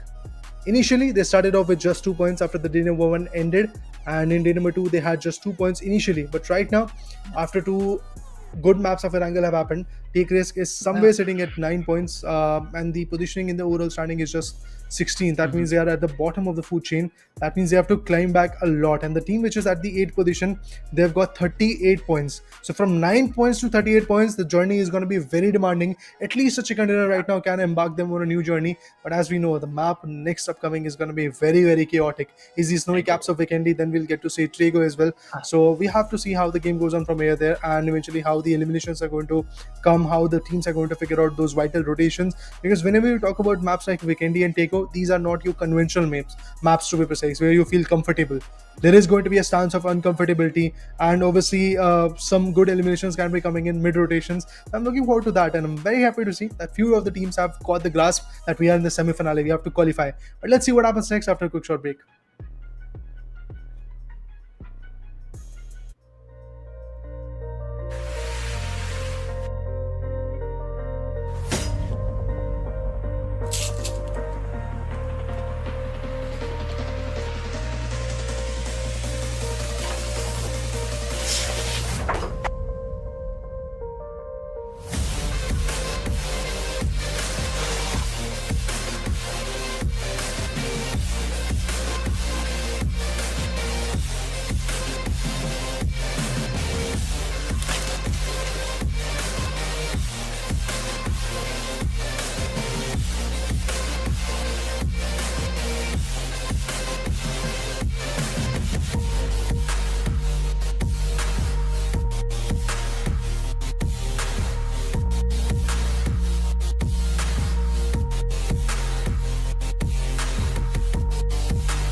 guys, welcome back to the Esports Club Gauntlet Middle East, powered by Zotac Gaming with our broadcast partner Loco. We are back again on the caster desk.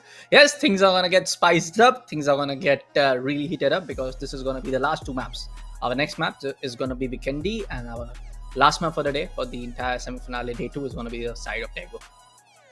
Yeah, have to see how Vikendi is going to unfold. It's a beautiful 8 into 8 kilometers of a map, but then again, remember guys, it's an island based map. That means you will get a lot of like areas to play with, but then again, not that much of area when we compare that to Erangel or to be honest, Myanmar is definitely the biggest one. Then it comes down to Erangel, and then we have Taego. After all, we have Vikendi as well as one of those shortest maps which are currently in the lineups. Obviously Sanok is there, Yeah. which is kind of the shortest map that you get when you talk about the It is Raider's favorite map. Yeah, due to the chaos. As a caster, I love that chaos, but eventually, if you ask me to play, my favorite map will be Erangel, obviously, because I love the way military base pans Now he out and gets in how the the line. fight goes on from over there. And when you talk about some more chaos, I mean, when you give me a competitive spirit, when you ask me that which is another map, Yeah. if Erangel is not there, let me know which is the next map that you're going to play. It will be Miramar. I will be jumping in Picardo, and then I will be fighting back. We'll talk about all of that once the map of Vikendi, once the map of I guess Miramar comes in tomorrow, I believe. But yeah, apart from that, for now, Vikendi is a map that we are looking at, and Vikendi is one of those maps like Taego, which people do not play that much. But obviously, being a competitive player, these guys have definitely got the gist of how the map is going to unfold, and these guys have definitely got the idea of how the rotations has to be there. But then again, you can't be that comfortable when you compare a map of Vikendi or a Taego to a map of Erangel. In Erangel, you're very comfortable. You know which are the set compounds, where you have to rotate, how you have to play, what are the definite impacts that can happen. So all of that situation looks good. But now comes in the snowy caps, where the blizzard is going to be there, whereas the fights are going to be absolutely chaotic. And there you go. The map has already been started. The match has already been started, to be honest. And eventually, if you talk about the fight part, it is starting from a very decent location. If you talk about the location, it is actually going to be the areas where we have Naznova. It is going through Dekamosto, and it is actually going all the way towards Krenik, to be honest. So a lot of interesting POIs to talk about. Even Castle is actually on the way, where a single team, if that jumps in, they will get a decent loot. But if there are two teams, it will be complete a bloodbath. No single team has went on to the side of Laveni. No single team has went on to the side of northern region of the maps. I wanna just in a couple of seconds. I feel like we're gonna get the first zone mounted up and ready on towards the map of Vikendi. I'm just waiting in for a shift to happen because there you go. This is what I was talking about. I thought for a second that this can go towards the east and south of the map, but it's going to be complete central streak, and all of the teams from the southern end had to needs to move up their entire pushing towards the side of Lavey, need to move up their pushing towards the side of Podovosto, Vela, and all of the Gorkha regions. But for now, it's going to be other two teams who have already started to make up their rotation. We can see a few of the players actually now to use up that bicycle to put on some cardio efforts going on inside the game. They're just trying to reach out to another compound so that they can have the best loot, because the cardio won't actually help him in the survivals. This is not a real life game. In real life, yes, you have to be fit, but obviously in games, if you want to be fit, you have to have the vest, the helmet, the right utility, and the right attachments on your primary and secondary weaponry. So I'm looking forward to that and how the play is going to unfold. But for now, we do see an interesting fight going on, and this is a fight between Full Tilt and I believe the other team is going to be Team Bad Boys. I have to see that unfolds. But till then, guys, make sure to check out the description, because in that you will get to receive a link. You will get to see a link on which, when you tap it, you get to know about the Zotac Gaming's RTX 4070 Amparo, a very amazing graphic card which has got the DLSS 3. And then you talk about the ray tracing, it is definitely there. Ice Storm 2.2 cooling is also there, and with the premium design, you will get to see the aesthetics as well, the RGB lightings, and obviously going to give you the aesthetic feel on your whole PC setup. But apart from that, when you talk about the game, players are trying to figure out where the opponents are, and this is the Dekamesto region that we are talking about. Yes, sir. Well, I'll be very honest. I have very little knowledge about, especially onto the map of Vikendi. I haven't played it very much. I haven't even for a very less amount of time I have a cast perspective. But yeah, I have played very less of Vikendi map. So all I know is about the Gorkha region. All I know is about the coal mine region. I very know specifically know very few POIs. Thoroughly. I even know a little bit of like Villa. You have the Altair building. You also have the one of the very big compounds outside a map of Villa. But for now, I just feel like a lot of teams are gonna go for a slow approach because teams like Bad Boys, teams like even our Bumble squad, teams like Stardust, with some of the teams seems like, Stardust were able to perform so well into the first day of semi-finale. Right now, they're just, eating dust right now from the last 2 months from the for off Erangel. So I feel like, yeah, they need to go for a slower approach in the first few circles and just try to go in with a good loot. Just try to play safe a little bit, and then go on with the fight when you have a team challenging, a team coming to you for a gunfight challenge. But right now we see the side of Bad Boy Split takes down the side of Squeto, confirms one of the players coming in from the side of Full Tilt. So our first fight onto the map of Vikendi has just started, folks. Yeah. Yeah, the first map have already started. We have definitely seen how the fights are going on. With the Zima, right now the rotations are going in. 010 Esports on the other corner is still trying to fight back, still trying to figure out a location from which they can retaliate. And obviously, at this point, Yeah. it's a risky approach, to be honest, because the teams are also, the opponents, to be honest, are also trying to figure out a way that they can fight back. So I'm looking forward to see if the game is going to unfold in that fashion, or we are going to see some different type of play Yeah. coming in. This is the match number 7 of the semi-finale. Obviously the competition is quite high, and after the day ends, remember guys, the 50% of the job in the semi-finale will be done and dusted. So have to see what happens. Oh, the blizzard is coming in. Let's see if Digital Esports is going to steer away from that location or going to drive through the blizzard. I mean, obviously steering it away is going to be the better decision.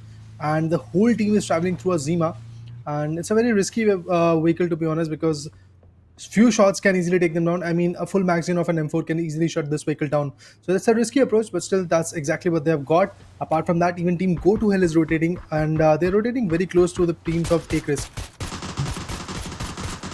Yeah, right now it's going to be the side of Go to Hell trying to eliminate again the side of Take Risk. We have seen a lot of fights between these two teams in the last 2 maps for now.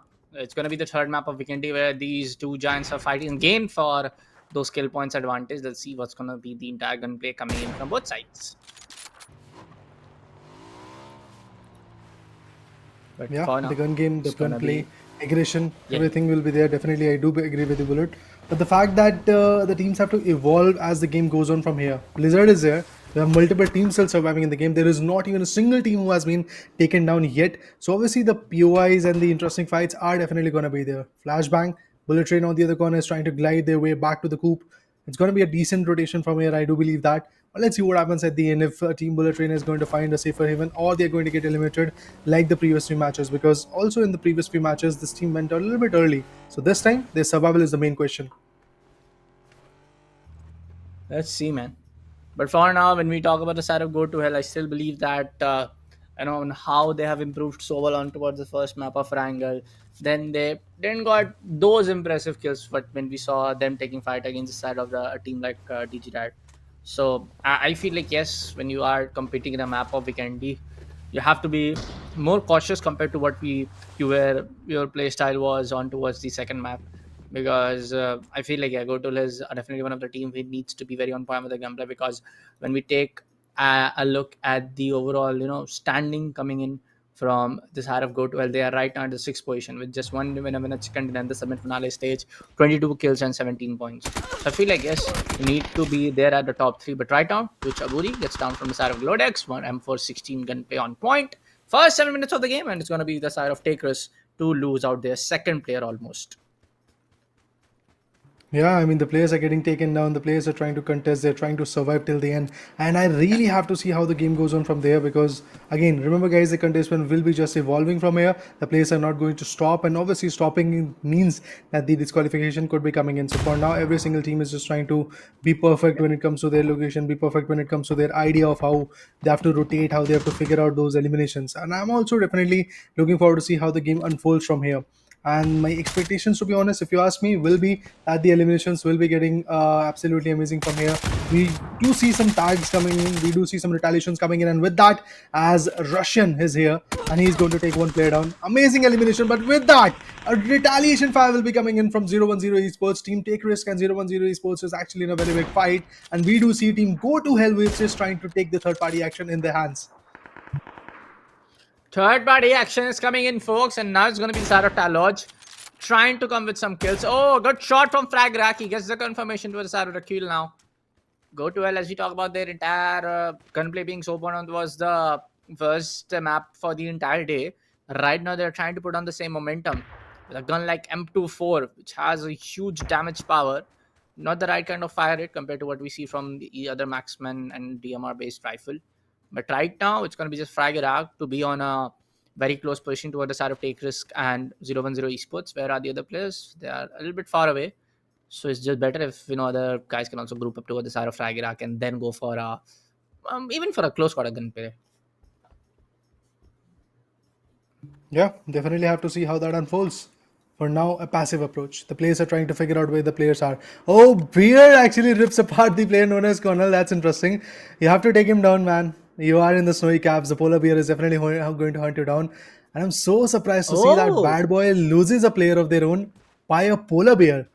I was not really expecting that. I mean, this is kind of a nature attack onto these guys because there was no opponent. There was no one who was able to take them down. Now it comes down to the animals and the characteristics that you have in the PUBG PC scenario, and that definitely enacted on him. And Konal has been taken down. With that, Nevermind is also going to get eliminated. Stardust completely annihilated that team, and it's not a very good scenario for Team Nevermind and their fans, to be honest, guys. Remember, yeah. in the day number one, Nevermind was sitting on the top due to their first two maps Yes. performance. But from there, the performance is just going down and down and down. Be it the third map or the fourth or today's fifth and sixth matchup. And eventually the seventh one is also out of their hands. So it's not at all looking good for them.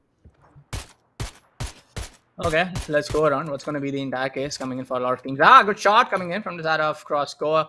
And the sorry, hello, my bad. Crossco was one of the guy over there to play with the Nate play. Right now, there's going to be a lot of situation coming in from the side of Crossberg, who's he's trying to take one of the players from the side of Green Dragon, who's going to use the structure, use one of the gliders over there. But for now, Sunshine Esports, they do have a good start on towards the entire day, I can just say right now. But a close quarter combat coming in from the side of Green Dragon, Mind Guards, both of the players. Chudla finally gets the side of Crossco. Right now, they are in a 3v2 scenario. One of the players is still alive. Trying to come like a bird. Might get also flied away like a bird. There you go. This is what I was talking about. Came up in the same speed, died up in the same speed. Well, the irony is if you don't have the information, yes, definitely you're going to get picked off. The slam was actually like an element of surprise, but the other guys were more than ready to retaliate on it and reciprocate the attacking formation coming from those guys. Obviously, Kadel's demise is definitely going to impact on Mindguard's whole scenario when it comes to the later Yes. stages of the game, but still they have got three good players. They can easily pull through. Talk about teams like Green Dragons. They are pulling themselves back to the top two positions despite of the fact that they are surviving with an individual. That shows if that individual and your whole team has got the right idea, you can perform. But Bumble squad on the other corner, Tuesday finds one, and that was the last man standing from Team Bad Boys. I'm still in shock by the polar bear attack that came on O'Connell from Team Bad Boys. But still, guys, it is the end of Team Bad Boys for now in this game. Qualifiers on the other corner wants to be very, very hectic. But eventually, Digital Esports is also picking up the players apart so that they can have the advantage in this particular matchup. It's really very important for them to get the best, and that's exactly what they're trying to be there with. They've got the Mini 14, they've got the AUG as well. So weaponry is looking decent. It's all about the precision and the right angles now. Yep. Let's see what goes around. But I feel like a lot of things can happen when Digital Esports switch their gears in the right direction, because we have seen Digital Esports performing so well. We have seen Digital Esports dropping bodies left, right, and center. In the entire gun game, I feel like Digital Esports flashbang. And if there's gonna be a third team which I want to that same add, if I want to add that particular team in the same game, it's gonna be the side of Bumble squad. If they get those skills right, they get those skills right, and they drop bodies very aggressively. They drop and take kills very aggressively, and then there's no one in the lobby who can actually go in and suppress them. But compared to what we are seeing right now, Bumble squad, another one of the players coming in from Sarosky is gonna get eliminated for now, and we see Bumble Deep, Quincy Tusda gonna be the other three players to get survive. Go to hell, takes up a shot to a side of Quincy. He's trying to be very precise with the aim. Right now, I guess Genji has a little bit of information, but no, he's taking a look at the other angle, so he definitely doesn't have any kind of like intel. There's gonna be someone trying to ADS upon towards him, just waiting for the right time to just pop with the kill and go for a headshot. He gets it. Taking all of the time in the world to finally get the frag right, and it's going to be just Botan who might go for a second one. He gets it! Bro! Lovely shot with that SLAR. He's going to get the last guy too, I suppose. I mean, yeah, he's already taken down two big giants of Team Bumble squad. it is only worthy to take the last one as well. But it feels like that Tuza is going to go for a revival.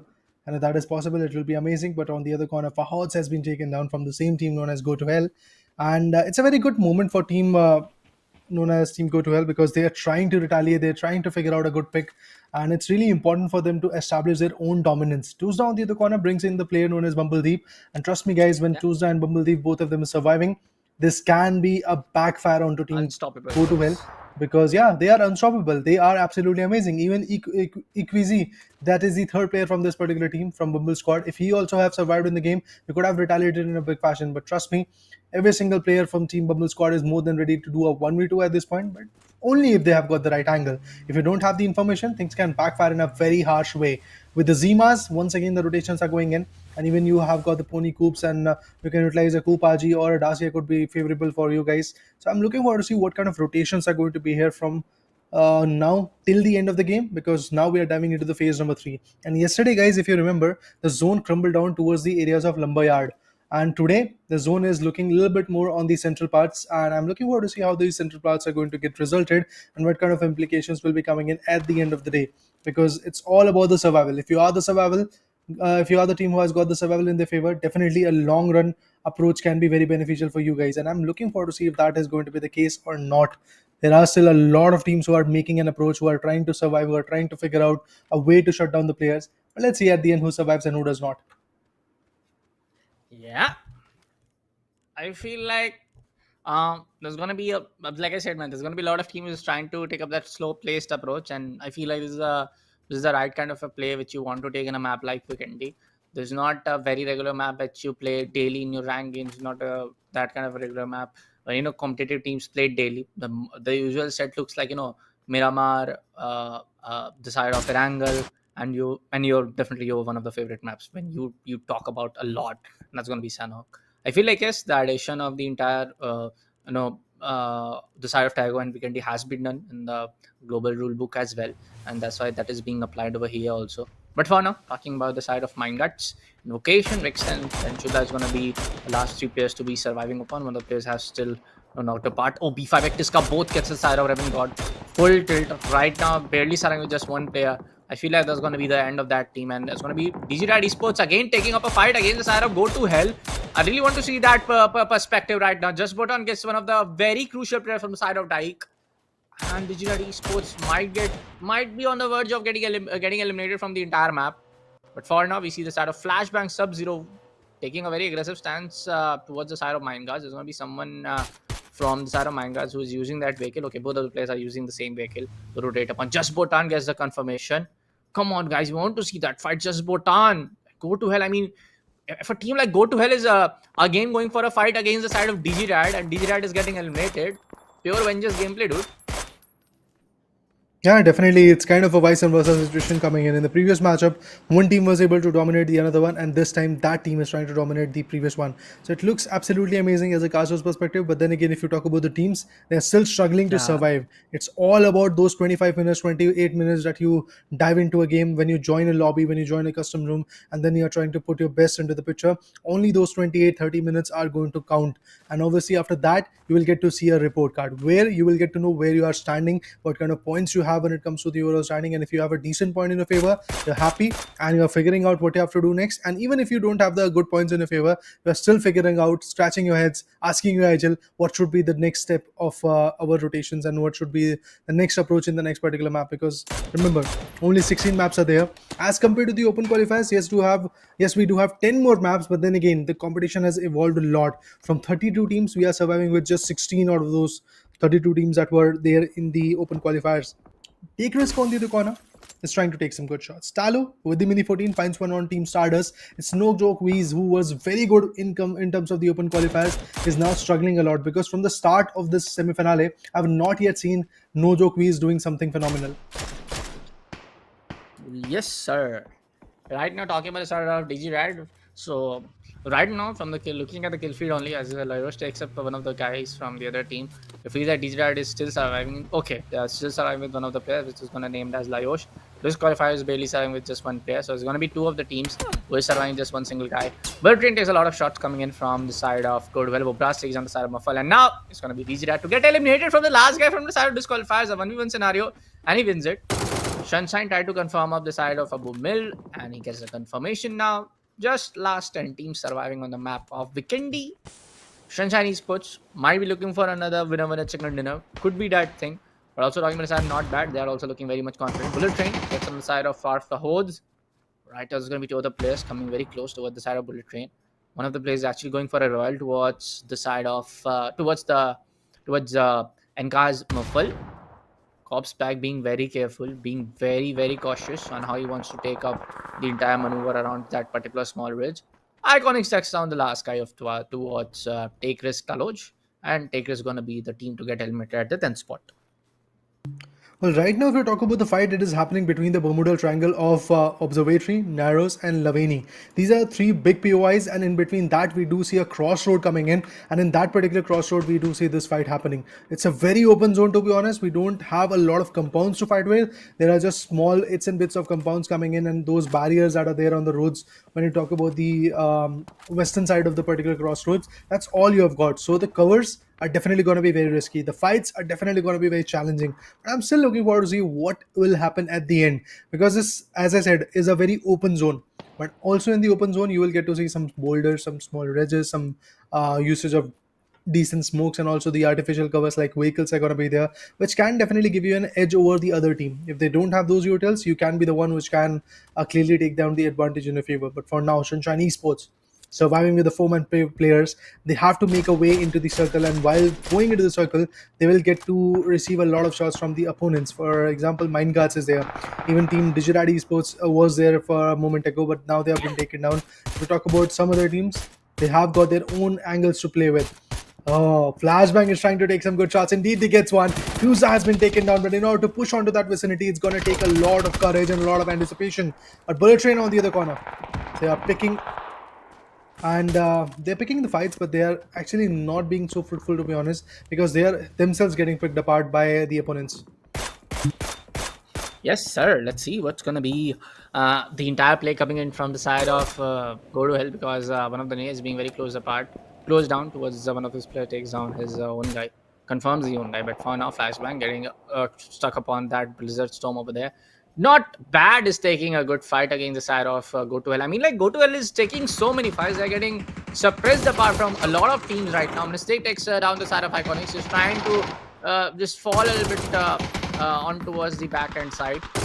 Bankai and Crossberg being the two guys. Go to Hell is going to get eliminated. Heavens confirming three of them with that sweet nade, and definitely being the star player for his team now. Bankai on the other hand gets a confirmation as a joke versus Sunshine coming in from the other flank based angle, trying to find the last guy. Oh, through the smokes. Lovely. Not the smoke, just the dust wine coming in from the Blizzard Storm. Yeah. But for now, the side of Sunshine still looking very much confident, still on towards the right kind of gameplay, which can get them another winner chicken dinner on toward the map of Vikendi.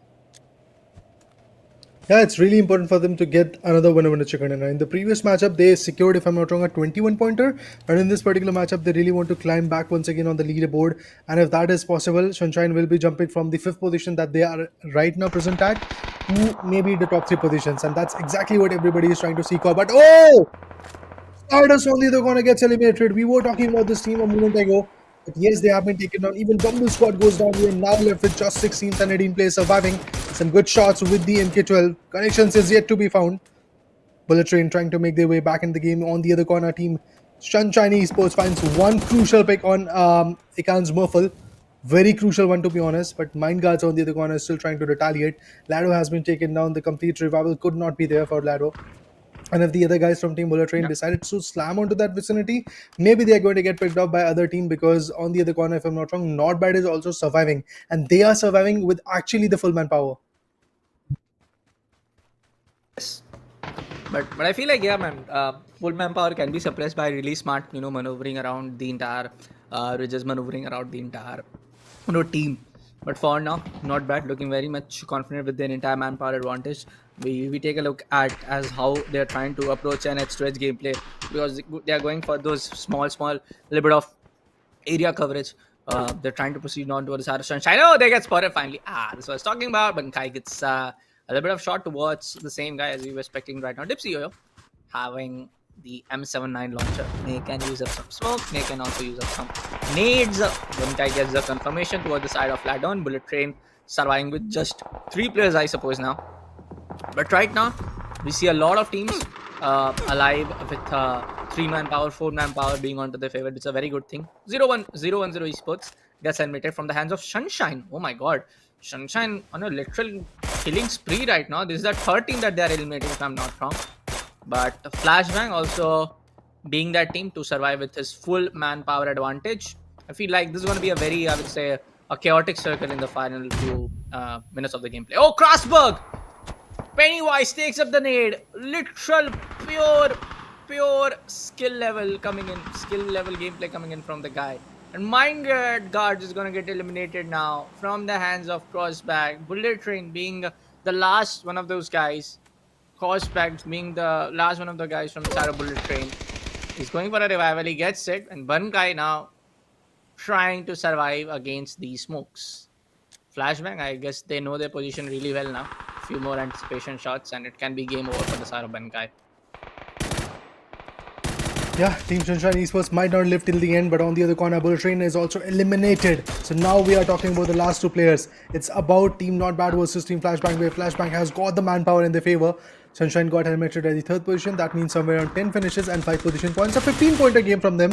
A good one, to be honest. With the Groza, the spray was absolutely chaotic. Had to have a suppressor right now because that audio with the suppressor looks absolutely amazing. But no, he's going to go ham with the open compensated weapon, and that's exactly what he's going to do. With that, now it all trickles down to what Not Bad is able to do, because they are surviving with 3 man standing. The other guys are also surviving with 3 man standing. The fourth one is actually knocked out, so coming back with a revival is going to be a very demanding situation, to be honest. But Uno gets taken down. Not a very good scenario. Sub-Zero with a beautiful spray finds him out of the equation. But look at Fancy, very good flank from his corner. He can really result in a very good play right now. I'm looking forward to see how that is going to unfold. But Sub-Zero also trying to figure out where the opponent is. Depsio's position has been kind of compromised. They do know that in this specific area the player is, but they don't know the pinpoint precise location. That is something which can make them worried. And the opponent has got a Groza, which is actually a very chaotic weapon when we talk about the close range fights. Sub-Zero on the other corner also gets damaged a lot by this player known as Fancy, but not enough to completely put him down. That leaves once again an open area to fill in. But Flashbang has to be in the circle, and the circle is still favoring Team Not Bad. I would say it's still a good time to put down some more bodies coming in for the side of Flashbang, because Not Bad is already down with just 2 players. He's giving the third guy a revival. I guess now, yeah, they're gonna be all of the manpowers coming back. So yeah, Flashbang is right now on a very good man advantage. Not the one man advantage that they can't be dropped upon, but for now I feel like Dipsy, Yo-Yo, and Fancy, they do have that caliber where they can put up a 1v2 and 1v3 in their favor. So I feel like, yeah, entire decision making, the entire where to push, when to not to push is gonna be the case to just decide any of these teams who's gonna take the winner chicken into their favor.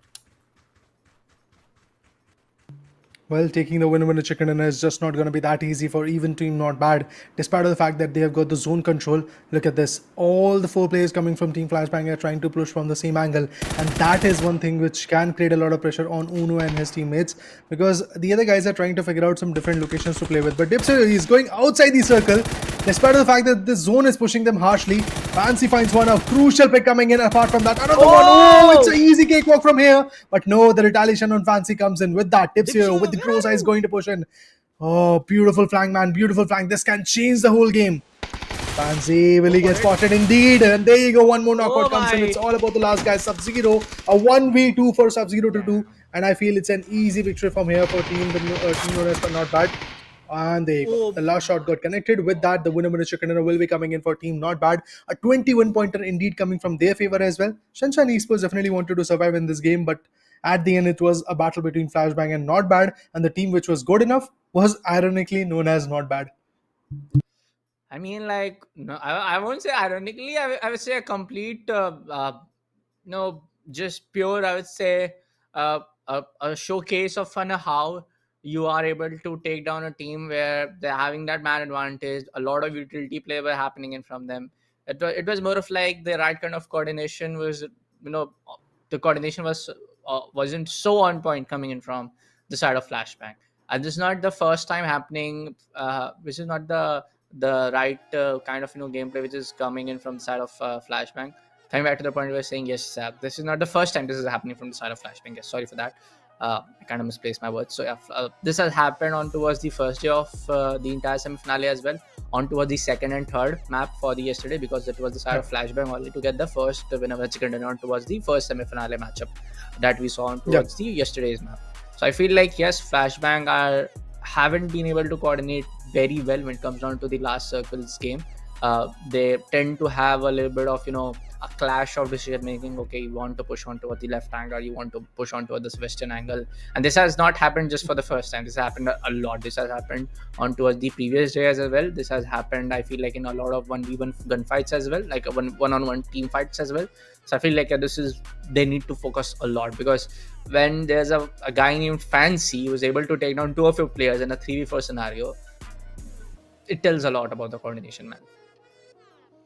Yeah, I mean, the players were actually in a lot of pressure when you talk about Flashbang. The IGL had to give a good call, and that good call didn't came in. That's why the players were trying to push from the same exact angle. And the other guy, Fancy, was able to predict it because he had those audio cues, which is actually very crucial. Let's go into the highlights. We'll get to see all of that fight. But even before that, let's talk about the inception of the fights in the map of Vikendi, because you'll get to know how the whole fight started, where the compounds were actually lying in, and how the game goes on from over there. But let's have a look at the highlights once again. As I said, it started in the areas like Lavi, and from there the fights were actually getting escalated. But if we talk about Take Risk, a team which was able to get the initial frag, but after that reload, this guy wanted to get the finish on Exoration, but as soon as he came out, Exoration got learned from the other guy. This shows why are you not focusing on the angles? Why are you not focusing that if you have got a knockout, there might be another guy who is willing to get the revival done for that opponent. So you have to watch out for your vicinity. You have to be vigilant enough. Exactly what happened to disqualifiers as well. They were taking a fight against Zotac Esports. He was very happy after taking down Hello My Bad, but he had no idea where the other guy extents is going to be. So obviously, have to be ready with the information cues. Yeah, I feel like the side of Go to Hell, that also gave their really best, because every time around, after like a 1 minute or after like I would say 50 or 60 seconds, whenever we're looking at the kill feed, it was the side of Go to Hell taking fights with some third or fourth team. So I feel like yes, when we see the map standings for this particular matchup, I feel like yes, Go to Hell, it can be the one team where we see them at least having 8 or 7 kills. Yeah, the finishes were definitely adequate. Disqualifiers on the other corner wanted to survive till the end, but their survival definitely got impacted. And if you see, the first match was in the favor of 0-10 Esports, and the second one, 0-10 Esports came a little bit close, but Sunshine wiped them out and was able to secure a beautiful chicken dinner.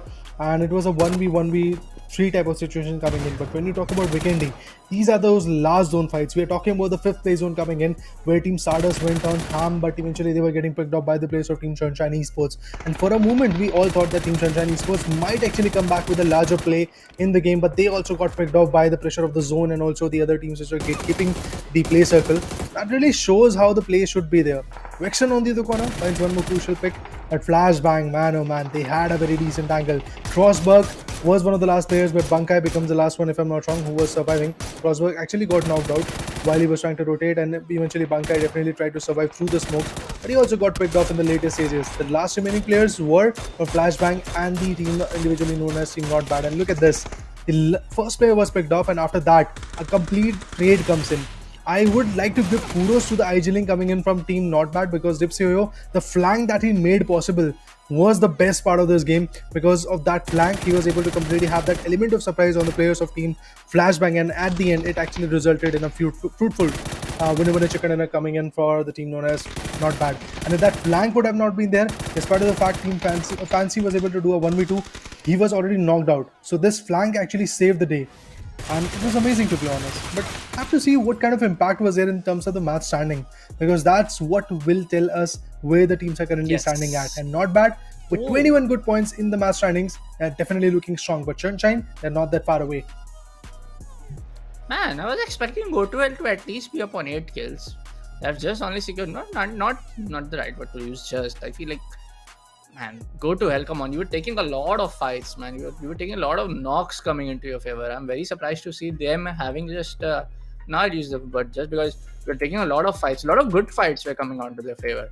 So it means that yeah, confirmation was not done. 6 kill points coming into their favor. Mind Guards with 4, Flashbang with 6, Sunshine on the other hand with 10 kills, not bad with 11 kills. I mean, like whichever teams that we are spectating from the day one of the semi-finale itself, they are coming with at least 9 kills in their favor, which is a very good trait, because you need to take fights, you need to be very on point with your position aim, you need to be very on point with the entire 1-2 and team duels coming in with their fights. Talking about the side of Nevermind, another 0 points game coming into their team tally. And let me remind you folks, I feel like Nevermind in terms of overall standings, we're right at the top, and right now they are just at the bottom of the table. And now we have also the overall standings thanks to our production team. And there you go, Nevermind is at 6th position now, all the way from the table toppers. Right now they're at the 6th position with 45. It's going to be Green Dragon leading the tabletop at 42 kills, Flashbang with 33, Not Bad with 40, Sunshine with 29, total of 55. And the buffer that is coming in from the 7th position at itself, it's going to be huge, all the way from 45 till Green Dragon is coming at 68. So yeah, the exact buffer of 15-12 points is now happening, because we are approaching the final few maps for the entire semi-finale. Yeah, and if you talk about Nevermind, they started with 44 points in their overall standing after the day number 1 ended. And right now, after 3 good matches in the semi-finale day number 2, what they have is just 1 points of an increment. That's all. Where teams like Green Dragons have jumped a lot from the bottom of the food chain to the top, it shows that Nevermind has lost their consistency. And the only 2 maps where they were good enough were the initial 2 maps where they were unable to secure a winner chicken dinner. I mean, the second one was in their favor when it comes to the chicken dinner. It was a 23-pointer. But apart from that, they were unable to uplift their spirits after the second map in the semi-finale. And we are already at the 7th one. That means there is a gap of 5 good maps where they're unable to perform. They have to bring in the A game, because it's not that far away right now. The late coming scenario is not at all here. They are at the 6th position. Top 8 has to be there in order to qualify, and they can easily pull through if they secure 1 or 2 chicken dinners more. But we have to see what happens in the next match, which will be Taego. But after a short break, we'll be back to see what happens in that.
welcome back to the Esports Club Gauntlet Middle East powered by Zotac Gaming with our broadcast partner logo. Yes, we are back on the caster desk. Your favorite caster, Mr. Bullet and Mr. Rida. Yes, folks, we are done with 3 maps for the day. And yes, it was none other than the side of not bad, coming with an amazing gameplay against one of the teams which are with a full manpower advantage against a team like Flashbang with 11 kills winner chicken dinner coming into the favor. Our last map for the day, for the second semi-finale day, is going to be the map of Taego. And I want to know your thoughts, Reda. What do you think? What's going to be the entire strategies of the teams? What's going to be the overall I would say mindset, because this is going to be the last map for a day. Teams can go YOLO, but still there are a lot of teams, especially like teams like Nevermind, who have been there at the top for the first day of semi-finale, but right now they're at the 7th or 6th position. I mean, I have to agree on the fact that this is the last match for the day, but there are still, if I'm not wrong, 8 more matches to go with. On 26 and 27, we'll get to see all of those matches as well. So obviously a long way to go, a long and interesting journey is going to be there. But today, if you ask me, in the map of Taego, once again, that conventional approach of reaching out to your own areas and then eventually taking some decent rotations. If the zone is actually a tricky one, then those early rotations are also going to come in. Other than that, I don't feel an out of charts performance is going to be there in this particular matchup. But yes, there has to be one of those performances coming from teams like Nevermind, because that team has been declining their performance in a very bad fashion. They have to come back in the way that a strong statement has to be relayed in the opponent's perspective as well. They are at 45 points. The team which is sitting on the top of the leaderboard has got somewhere around, if I'm not wrong, 68 points in their favor. So a total of 23 points is what the buffer is all about. But look at this. The Taego flight path is already on, and it is starting from the islands and it is going all the way towards Oyang area.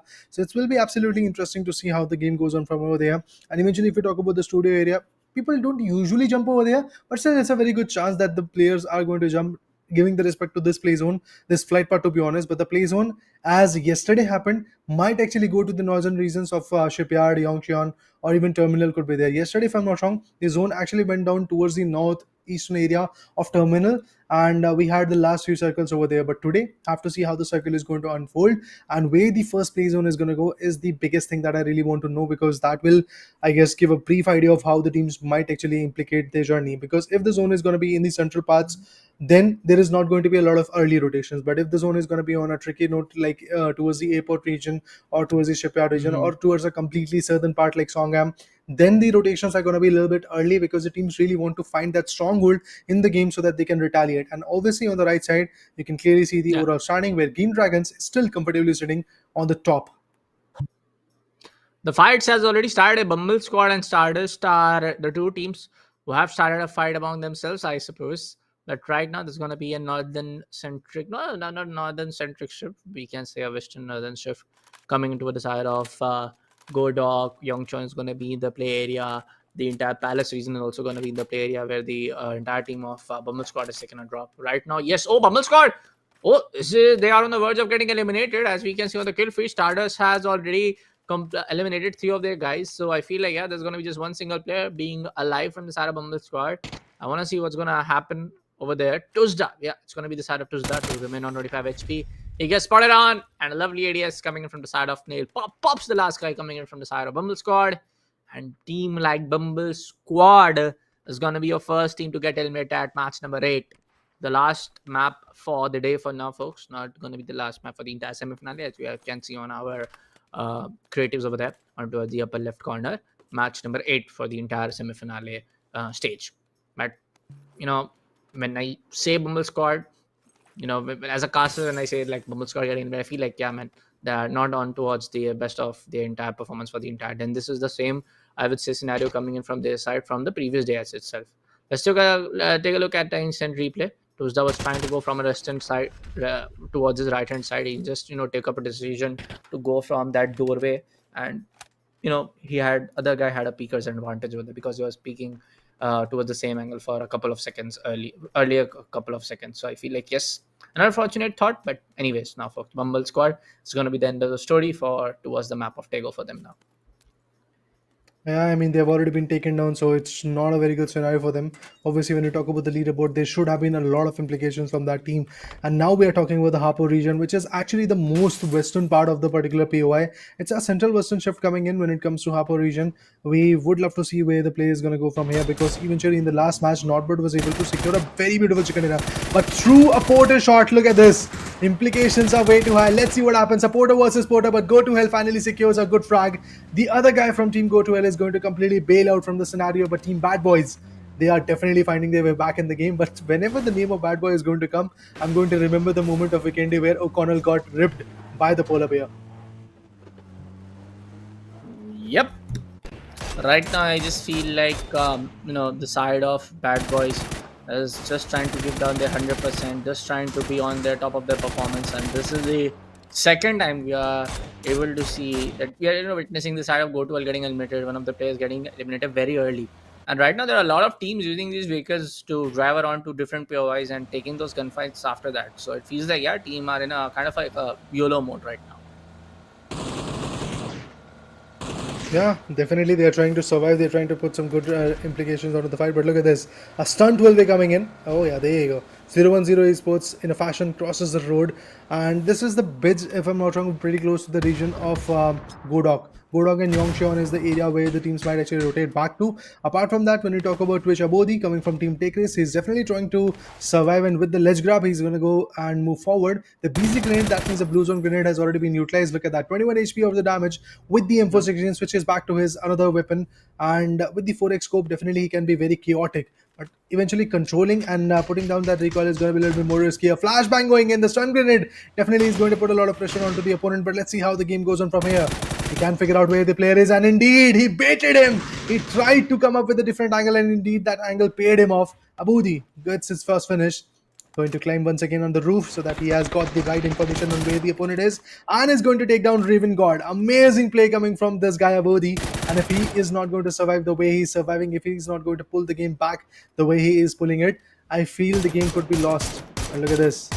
Another player, Saketo, gets taken down. The last one is trying to run away, but one good shot is all we need, and indeed a 1v4 from Aboudi. A 1v4 from this guy way too early in this game pushes back a team way too far away from the equation, and they've completely been eliminated. Team Take Race definitely is trying to fight back in the game.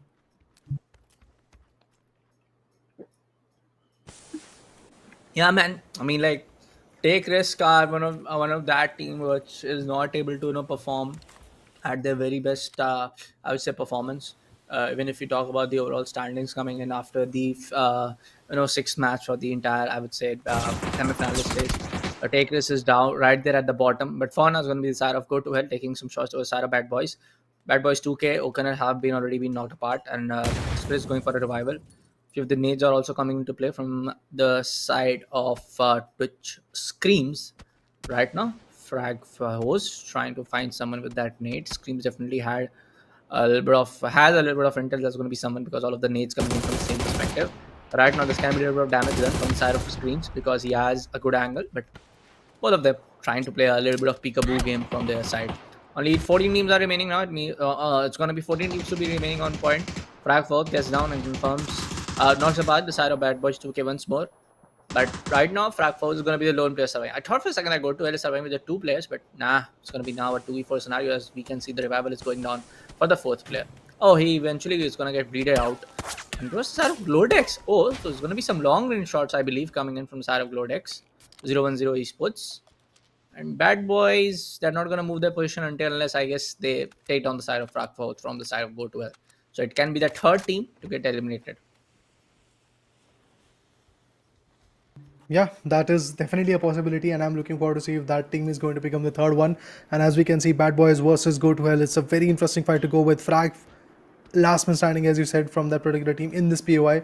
And on the other corner, if we talk about Green Dragons, this time they're also getting picked up. It's Team Take Risk which is actually picking up the players. Oh, interesting. The finishes are definitely coming in. Grown, one of the biggest giant of Team Green Dragons, has been taken down.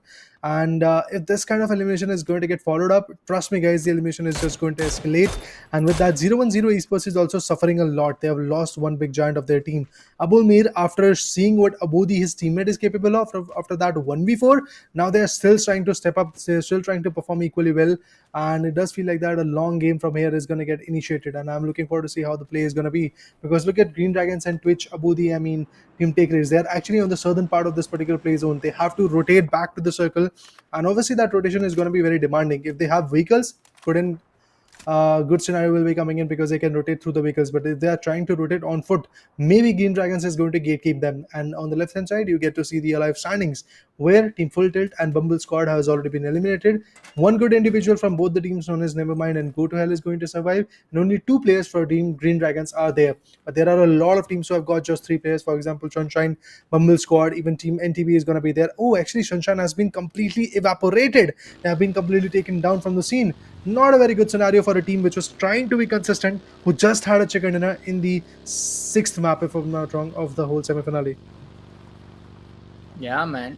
And this entire thing can actually kind of like a bounce back scenario where disqualifiers can play their level best when a lot of teams are getting eliminated from other teams right now. Yes, O'Connell gets the final last man standing coming in from the side of Go to and Fragfurs will be going down. Talking about our disqualifiers, they are right now at the 8th spot and with just 38 points. Not just, I would say, they are like 4 points ahead from what 010 Esports is at. They are at 35 points, 010 is at 35 points, and right now disqualifiers at 38. So I feel like, yes, they can improve their overall positioning, try to be a little bit more secure rather than just being on the 8th spot. And kudos to Abudi, kudos to Taloj and Russian, especially Abudi coming with that 1v4 clutch. Take risk can also do, literal miracle plays if they want to. Because still there's not like a very late situation where they can, if they want to, they can take those winner chicken dinner, they can take those skill points into their favor and then try to move around for the qualification in the grand finale stage. Yeah, definitely. In the grand finale, if you are in the top 8, you are going to have a good gist of the fight. And also, guys, remember, you are going to get a clean sheet in the grand finale. That means the scorecard will be starting from 0.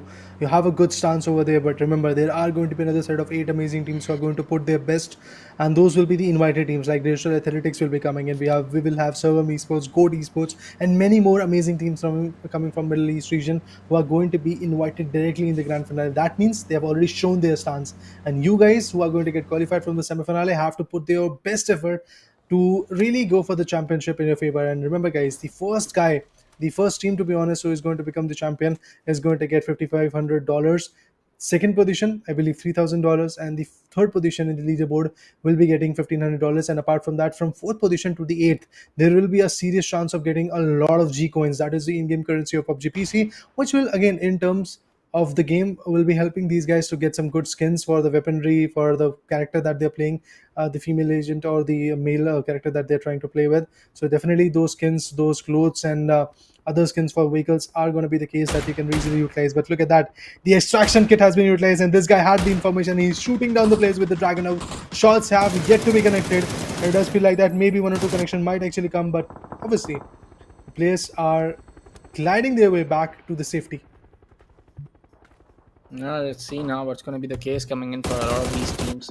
Right now, 010 Esports trying to get some shots with the side of Explicit Screams and one of the guys coming in from the side of Bad Boy. But I feel like it's going to be a very long range shots.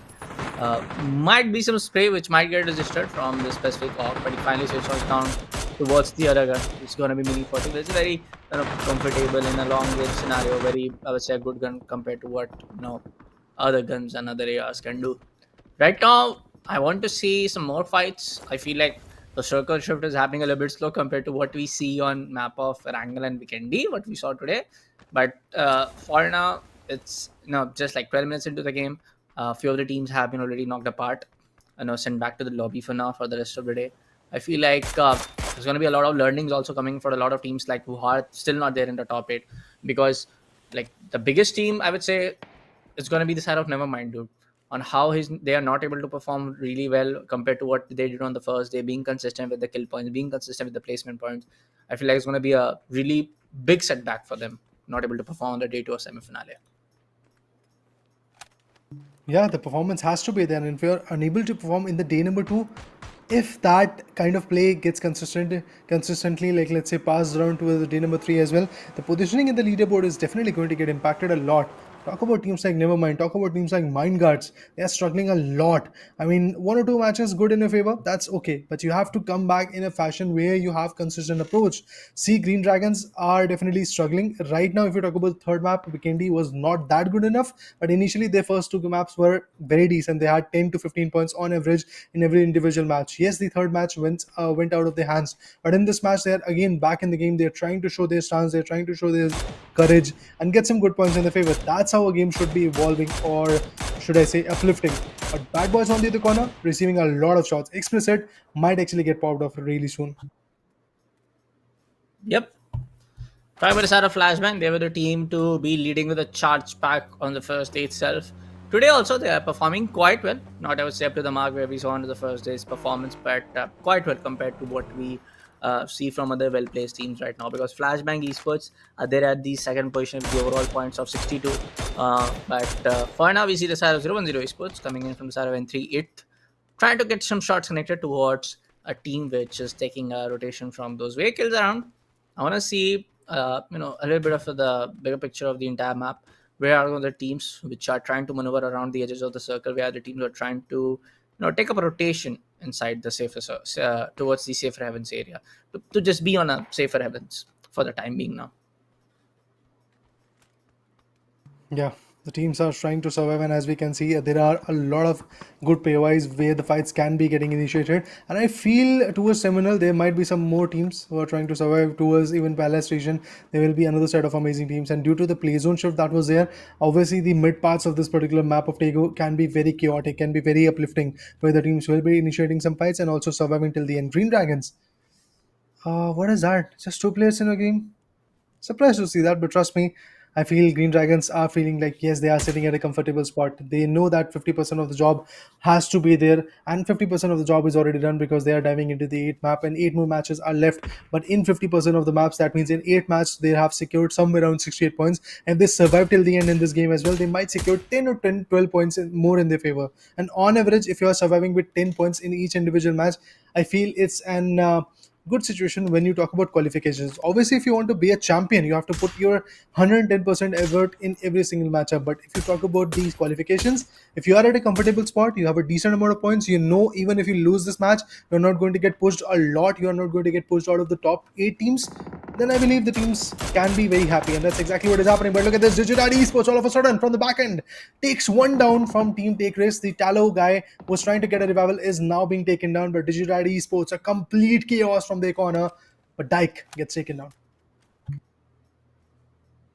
Yeah, let's see. I feel like the side of Digital Esports can also do wonders right now coming on towards the last map of Taego. But right now it's going to be the side of Dyke, one of the key assaulters compared to what we have seen for today. Good shots being connected to the side of Mill, who can actually get taken down from the side of Extents. Now he's trying to go across that boundary wall. Layosh comes with a really sweet frag nade, and a Bullmill goes down. Exchange trying to be on the similar angle, trying to find someone towards the same vicinity, but there's going to be no one right now over there. Ladon, on the other hand, trying to take some long range shots coming onto a side Joe Faces as he gets one though with that marksman rifle. Let me remind you folks, make sure to check out the Zotac Gaming's RTX 4070 Ampero card. You get the NVIDIA DLSS 3, NVIDIA Ray Tracing, UI Storm i 2.0 cooling. You have, of course, the Spectra 2.0 RGB lighting. And the best part about this card is going to be 3 plus 2 years of warranty coming in from the side of Zotac Gaming. Must buy, I would say, a must graphic card to own, especially when you are into heavy multitasking. If you are into heavy gaming, even if you want to have just a decent GPU in your PC, this is one of the cards to go in for. Talking about the side of Take Risk as they get eliminated at the 12th spot. This is what we're talking about. The final frag will be coming from the side of Dips Yo-Yo, from the side of Not Bad, and we see the side of Heavens getting knocked apart and back to the lobby for now. There will be just 3 players to left alive onto the map of Taego. A slow start coming from all of the teams, but yeah, I feel like Taego is the kind of map where we see a lot of teams just roaming around here and there, waiting for other teams to come up for a challenge and do up a gunfight against them. Yeah, definitely there is going to be a huge possibility of a lot of eliminations coming in, but have to see at the end who secures what and what kind of picks will be there. But look at this, some more shots are going to be there. And definitely the map of Taego is one of those maps where things can go wild very soon. But look at this play zone. It's looking amazing. This play zone is actually one of those play zone which gives a lot of room for the players to rotate, but at the same point gives a lot of scary corners to actually hold on to. And obviously, if that kind of fight persists, maybe there is going to be a straight up elimination coming in pretty soon. And that's exactly what happened to teams like Stardust. Not a very good scenario for them, man. And once they have been taken down, yes, the pressure will be immense on those giants. Apart from that, other things are looking decent. The players are still surviving, they are still fighting back their way back into the game. Let's see what happens at the end. Digitad Esports also making their way back into the circle through the open roads. We have Flashbang, and on the top we have Bad Boys also surviving at a decent spot. Even Team Disqualifiers is holding themselves in a very decent angle. So yeah, a lot of good jobs has to be done. A lot of good eliminations has to come. And I'm definitely confident that this time the eliminations are just going to unfold in a fashion where we will get to see a complete bloodbath in the later stages. Look at this. Disqualifiers is making their move back to Bullet Train. And Bullet Train is there with 3-man power, if I'm not wrong. But 010 Esports on the other corner finds one on team, not bad. It's Uno who has gained the access of the lobby because he has been taken down. He's completely done and dusted. Now the rest remainings are definitely going to avenge the death of Uno, or maybe just fall back from the scene so that they can have the survival points. Yeah, let's see, man. If we talk about the side of Green Dragon, for now they have been sent out to the lobby for now by the other two teams who are challenging them for a gunfight. And yeah, Green Dragon, but still I feel like they are in a very comfortable position, sitting right at the top of the food chain, sitting right at the top of the entire tabletop, to just remain a very comfortable spot. Right now, never mind trying to hold on towards the Mills area. Now it's gonna be the entire team of disqualifiers getting a step back. Quick step 2K gets a nade. Trade happening to Tasara Bullet Train. Discam Barbarossa. Both of the players, one of the knocked apart players, definitely trying to crawl down to a safe position. But talking about Tasara Bullet Train, Cops back. One of the very key, I would say, gunner. I can call him himself. That guy, like a key assaulter. Very one to call to a praise man. Cops back when he steps up, he takes a lot of kills for his teams. Right now we see Chukwizi trying to push on to the same angle where the other two guys from Discorders are knocked apart though. On the other hand, Flashbang is trying to put some kills to the side of Bad Boys as we see kills coming in for the side of Mercy Pennywise. Shrub Zero getting spotted. It can be the one shot which might get connected though. But I feel like Chukwiz and the other players from the side of Bullet Train need to focus on the last remaining guy coming in from the side of Disqualifiers. On the other corner, if you talk about Streams, he was able to get one down from Team Disqualifiers, and no, 010 Esports in a tough spot. Glodex wants to survive. He has got the K2 in his hand. A very good weapon, to be honest, but then again, you have to be very precise with it because recoil is not that easy to control. Kettle on the other corner finds one. Oh, that nade actually got connected. Impressive. Mind Guards is trying to fight back. It's looking like as if they've heard us as a caster that Mind Guards and Nevermind are unable to perform. So Mind Guards have finally decided that they are going to perform. This is the high time when they want to gain some points. But at the same point, Mind Guards lost one big giant of their team. Was not at all expecting that. He was busy patching himself, but eventually got surprised with the attack. Oh, what a shot! Man, oh man. Not bad has been eliminated, but at the same point, Mind Guards is also on the verge of getting destroyed. The way their angles are being replenished. Oh, sad. But yeah, that's the harsh reality. Carla finds one more, and with that, Bullet Train has been eliminated. And pretty soon, I believe, even another team known as Mind Guards can be eliminated because the last individual is over there. He finds one, and with the MK12, he was able to take the place down. Not MK12, it's the Ace 32 weaponry that he has got. But now it's all about Glodex. With the K2 in the hand, he wants to fight against the player who has got an Ace 32. Weaponry, definitely on a different charts. Now the needs are going to go. 010 Esports is going to go with the revival. Let's see if that revival is going to be a successful one or not. But yes, the successful revival comes in. Nades are there. Oh, actually, that was a stun grenade. And this will help the player, the last remaining player from Mind Guards, to fall back from the scene or go for a revival. He's going to go for a revival. And the other two guys are also waiting that, yeah, let me get the revival as well. But look at this. Carla making his way back again. He wants to push. He wants to be aggressive. Let's see if that output is going to be beneficial or not. But indeed, there you go. Glodex will be the last one. Oh, this is going to be very chaotic. Glodex traces the player out with the K2, finishes him off. A 5k coming in from this individual, and Mind Guards is out of equation. Now we are left with top 4. Level at top 4. Flashbang trying to look for a winner chicken dinner. DG also trying to look for a winner chicken dinner because right now it's going to be Hello My Bio Exchange. And as the side of Lyosh using all of the power coming in from the side of RTX 4070 card. And Iro from the side of Zotac Gaming. Let me remind you folks, you get 3+2 years of warranty. Lovely, I would say, performance. I would say impeccable performance coming from this card. New series which has been powered by NVIDIA ray tracing. You get the DLSS3, and also the Ice Storm 2.0 cooling. But right now, coming back to the game, folks, it's going to be this Adira supposed to use some of the vehicles to get around towards the other end of the zone. Possibly Flashbang can also try to be in a safer vicinity, trying to just remain with a good amount of cover. So after that, they can make their game to just go on, get some kills, and just be on a safer place for now, because you're right now very much into the open. Stream play the play area in 5 seconds. In the next 5 seconds, our phase 7 circle will appear right on towards the map, and it's going to be a very small circle. I feel like it's going to be a very open circle. Apart from the flashbang, was the place from flashbang who has a little bit of advantage towards upper ridge. And I guess somebody has spotted. Carla has definitely spotted him. Some of the shots are going in from the side of Dragonov. And right now, 0-1-0, Esports can get a little bit of sandwich situation, because it's going to be someone from the eastern side as well. There's going to be one single guy towards the western side as well. So they got to be really, really careful. Yeah, definitely they can be stuck in a sandwich situation if from both the angles the shots are going to get connected. But Sub-Zero has to fall back. He has already suffered a damage of 42 HP, and 21 HP was coming from two individuals coming from Digirad Esports. This is a very crucial moment for even team Digirad Esports. But I'm happy to see Flashbang once again being a very consistent team. They've already made their way in the top 4, and they've got the highest manpower, and they can be fruitful once again. But after seeing this, I remember the previous matchup, guys, the Vikendi one, where Flashbang went out a little bit early, and Not Bad was able to shut them down. So that should not replicate once again. Flashbang has to learn from their mistakes that happened in the previous one, and if their hygienic is going to be strong enough in this particular matchup, I feel it's an easy cakewalk for them. That's exactly what I talked about them in the previous matchup as well.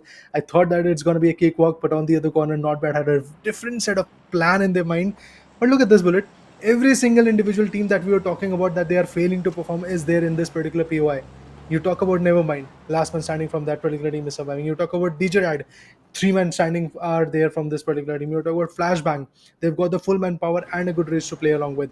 But Digirad Esports might actually hunt down the player coming from team Nevermind. They are rotating from the same exact angle, but they are not pushing on the same exact compound. If that push would have been there, maybe the last man standing from team Nevermind could have been taken down. But 0-1-0 on the other corner is still not making a lot of noise, but they will once they spot the players. Right now, let's see what's going to be the entire play. Flashbang, on the other hand, trying to get some kills, but right now we see the side of extends. Lovely nade. That round goes on. Nevermind is going to get eliminated at the 4th spot. Last 3 teams remaining now for folks. Remaining live for now, folks. Hello Mambad with 1 kill, extends with 3, and Lyosh with no contribution to the kill points. But hey, definitely he's doing a lot of flexible support kind of play coming in from both sides. But for now, I feel like Flashbang can be that one team, in my opinion, to take down a good winner. They have good positioning, good man advantage. Some shots coming in from the side of last 2 guys remaining alive. Last 3 guys. Last 2 guys from the side of 0-1-0 Esports take some shots coming in from the side of Digirag Esports. Extends and Lyosh on the same angle, where they can take down the side of Lyosh. They can take down the side of other 2 players from the side of 0-1-0 Esports very easily. But Flashbang not committing any mistake, not committing any kind of over push, not committing any kind of aggressive decision. They're just being very calm. They are just being very composed. They are just using up that entire patience what they have in their mind to just let these other 2 teams fight off, and we wait for a third party opportunity. Yeah, they're definitely trying to build that kind of situation where they might be able to get some good picks. But let's see what happens next. Gludex trying to come back in the scene, because he's kind of on the edge of the circle. But obviously, if you are actually stuck on that edge, you might not survive till the end. But on the other corner, Sarmad also gets shot by Extens. He's trying to put some precautionary shots, because he does not have got the exact angle where the player is, but he has got an insight on which different side the player is, so he's trying to shoot them down. He's trying to put a lot of pressure onto them. But now comes in the factor of nades. Extends fired a vital one on Carla. With that knockout, definitely team 0-1-0 Esports is now at a very bad spot. Never mind after their demise, it's all about a 3v 2v4 type of situation coming in. But there you go, a complete elimination. 1 good frag for Extends, 1 good frag for Sayari. That means a combined effort from both the individual teams who are surviving in the game came in. Flashbang is there with just 4k, and Digirad on the other corner is there with some decent amount of finishes in their favor. They're trying to build on it. One more shot on Hello My Bad, but that shot didn't came in. This is the moment where Hello My Bad can really go for the healing, but no, with the MK14, my favorite weaponry, the player is getting picked off. 6 finishes for Team Digirad Esports.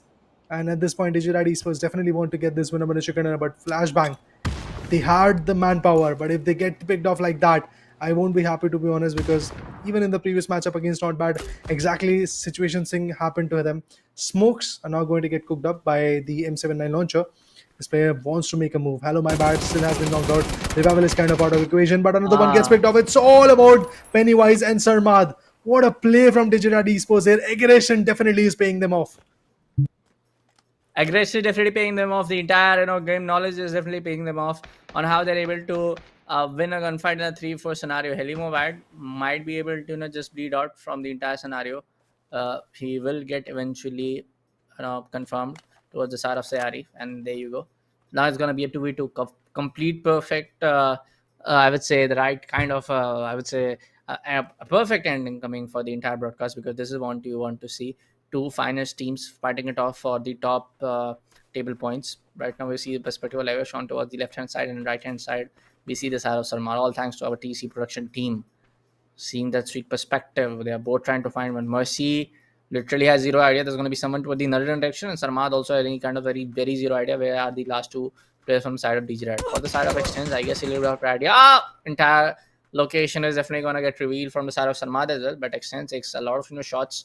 He's on 6 kills right now, but Layosh is going for an very unusual approach, which can be a very beneficial one, but this small, I would say, downward ridge can make the entire difference for both sides in the world, because this is some kind of a ridge which is not very, I would say, advantageous, but gives out very advantage kind of a spot towards the other team. This is not the kind of a ridge which kind of not give a disadvantage spot towards the side of Flashbang as well.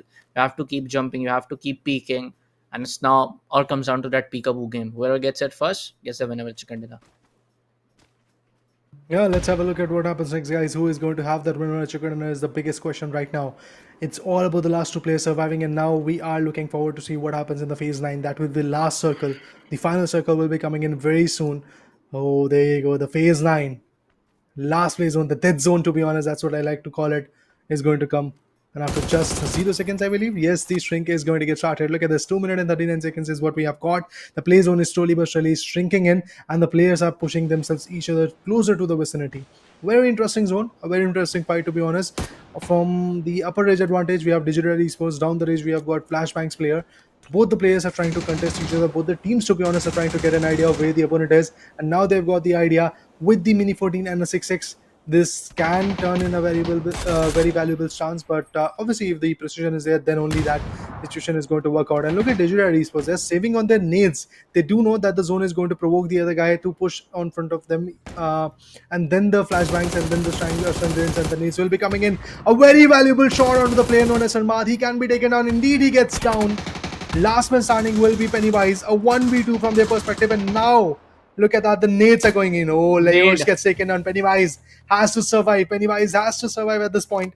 Extends being the last man has got a very good scenario, but there you go. The spray was on point. Just 1 HP of a damage is what we need. Is that a BZ grenade? I guess, yeah, indeed, it's a BZ grenade. It's a BZ grenade. Done. This will be risky, and there you go.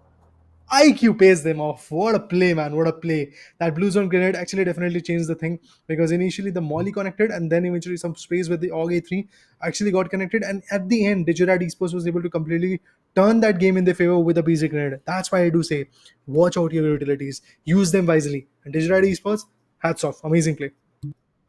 Amazing play, especially in a situation where the other team is having that one man power advantage, where the other team is having a little bit of, I would say, positional advantage as well. Talking about our DJRAD Esports, they're definitely entire gun game paid off. They definitely the entire game knowledge, I would say, the entire game has definitely paid off on how they want to use their utilities, how they're actually using their utilities at the right amount at the right time.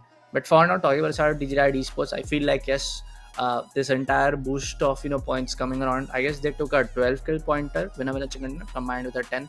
So I feel like yes, this entire points can help them from to jump from the 7th spot towards 4th or maybe 5th, I believe, because Go to Hell is at 45, Shenstein is at 55, and Digirad is at 45. So if there's going to be a 12 or a 13 kill pointer game, might be they will be to 9 definitely get finishes for them and 10 for position. 9 points. finishes.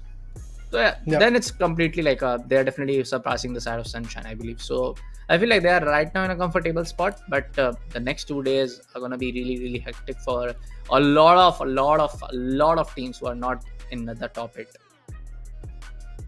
Well, the pressure is not that much to be honest, because again, this is not the grand finale. Remember, guys, we have to qualify. And in order to qualify, you have to beat the 50% of the lobby. You have to be in the rest remaining 50%, which is the cream of this particular lobby of 16 teams that are there in the game. So obviously, doing that is going to take a lot of high-spirited gameplay, a lot of action, a lot of Yeah. strategic plays coming from the corner. So Digital Esports, you talk about teams like Sunshine Esports, Nevermind even. Somehow Nevermind is still maybe going to be in there in the top 8, but yes, their positioning has decreased a lot, because in this particular matchup in the Taego map, Nevermind survived till the top 4 position. That means they got at least 4 position points, which is, Fourth trust me position guys, point. you might find it funny, you might find it a surprising scenario, that they are going to get the highest amount of points today in the last match. From the start of this day, they had just 1 point, and this individual match they got Yeah. 4 points for the positions. I don't remember the number of finishes that they have, but yes, we are going to get the match standings and the other things very soon, which will give us an idea of how many points they have caught in this particular matchup. But happy to see Nevermind still stepping their way back in the game, and if they are going to maintain that on 26 and 27, that will be the next 2 days of the semi-finale. Maybe Nevermind is going to find their way back in the whole semi-finale qualifications arena, and then going to go with the grand finals. But yeah, look at this highlights. Initially, Stardust annihilated a lot of amazing teams, and with that, Bad Boys was able to put a lot of pressure on Team Go to Hell as well. This kind of play is not that like, let's say, usual to see, but a very surprising and a very interesting play to watch. That a vehicle spray comes in and a chase, like a Fast and Furious chase, coming into the picture. It is amazing to watch the plays, Yeah. and amazing to watch the players, the way they are evolving, the way they are putting down the pressure onto the opponents. Even if we talk about this team, individually they were trying to fall back, but Full Tilt definitely got taken down, and it was a 1v4 from Abudi coming from Team Take Risk. Yeah, especially Thomas our takers, they were at the bottom of the scorecard. Definitely, this 4.4 kill points are definitely going to boost them a little bit towards number 14 position. Towards side of Go to Hell, yes, Go to Hell, coming with a really good effort against the side of Bad Boys. But right now, Go to Hell was not able to perform that well compared to what we saw on map number 1, map number 2. Bullet Train, on the other hand, compared to other teams, Bullet Train had a very amazing run today. In the entire 4 maps, they were very consistent with 6-7 kill points. Talking about side of 010 Esports, another good team, another good consistent, I would say, play coming from side of 010 Esports to take down at least 4 or 5 flags onto their name, and just go on with the entire consistent play. Well, the way this guy approached on front of Mind Girls was absolutely amazing. But Vixen, being the last one standing, definitely wanted to come up with a high-spirited gameplay, but eventually got taken down by the players coming in from the opponent's corner. It was a good play coming in, but look at this. Never mind, the last one standing got taken down by Extens with a good nade, and exactly with that nade from Flashbang, there comes an animation for the team known as Team 010 Esports. So very crucial play coming in, very interesting amount of efforts being laid down from each and individual player. But at the end, the guy who secured the winner chicken dinner is going to be Leosh. He was the one individual surviving. He was the one which was able to utilize the diesel grenade and eventually take the player down. But those nades, those 1v1s, and the way Digital Esports went on a scavenge hunt and took one by one all the players of Team Flashbang was absolutely amazing to watch. So once again, a learning curve for Team Flashbang, that play in a fashion, play in a way where every individual has got an idea and every individual is capable of doing at least a 1v1. Because from Digitality's perspective, every guy is capable to do at least a 1v2. That's what we have seen. But look at this moment, guys, where Sarmad got taken down by the blue zone, by the PZ grenade. Amazing play, man, amazing play. That's exactly what I was expecting. That's exactly what we got with that win. Things have changed drastically. There comes the match standing. With 19 good points, Digital Esports definitely made a jump in this one. Let's see, man. I feel like now we have the map standings coming onto our screens. It was the side of 0-1 Esports coming with 7 kill game. A really good one though. Bad Boy with 9 kills. Definitely a good improvement compared to what we see from the past previous matchups. Flashbang with 6 kills and 6 placement points, coming on with the overall 12 points. Digital with a huge buffer of 19 points, 9 kills and 10 placement points. Talking about Sara Bullet Train, 6 points. Stardust 7 kill points. Disqualified with 6 kill points. Take Risk with 6. Other than, I would say, Take Risk, there's only gonna be not bad Mind Guards to be on 2 kills. Other than that, there were not a lot of teams who just went upon with those frags, just went ahead to take those crucial gunfight onto their name. Most of the teams did got suppressed from a lot of teams like Bullet Train and Bad Boys, because they are right now having 9 kills coming onto their favor. Of course, folks, this was the last map. Also, in a while now, as we have the confirmation, we'll be taking a look at the overall standings for the entire 8 map set, and it's going to be Flashbang coming back to the number 1 spot with 39 kills, 35 placement point, total of 74. Green Dragon total of 69. Interesting one. Digital Esports with 42 kills, placement 22, 64 total. Not bad with 42 kills, 90 placement points, and 61 in total. Sunshine with 30 kills, 26 placement point, total of 56. 010 Esports with 50. Nevermind with 50, and Disqualifiers with 48.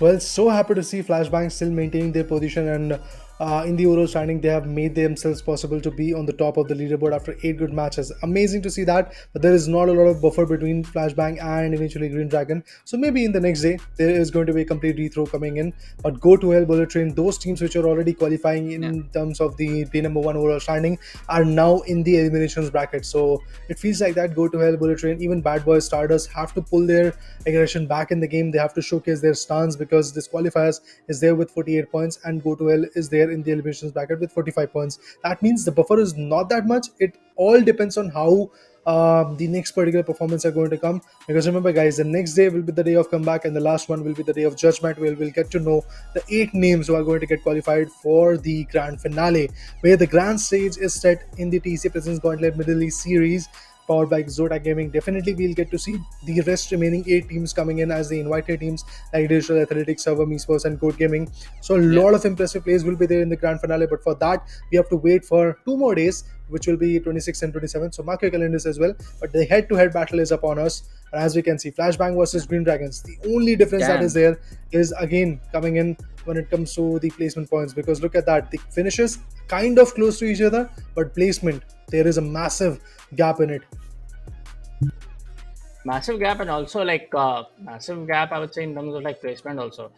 Kills also, like, I know it's like a 4-6, but it's gonna be a really crucial one. 39 kills coming from the side of Flashbang and 43 from the side of Green Dragon. Placement, in terms of placement, it's gonna be Flashbang leading with the placement points, and it's gonna be Green Dragon to get declined with that placement points. Total of, I would say, 74 points coming onto the favor of Flashbang, and it's gonna be Green Dragon coming with 69 points.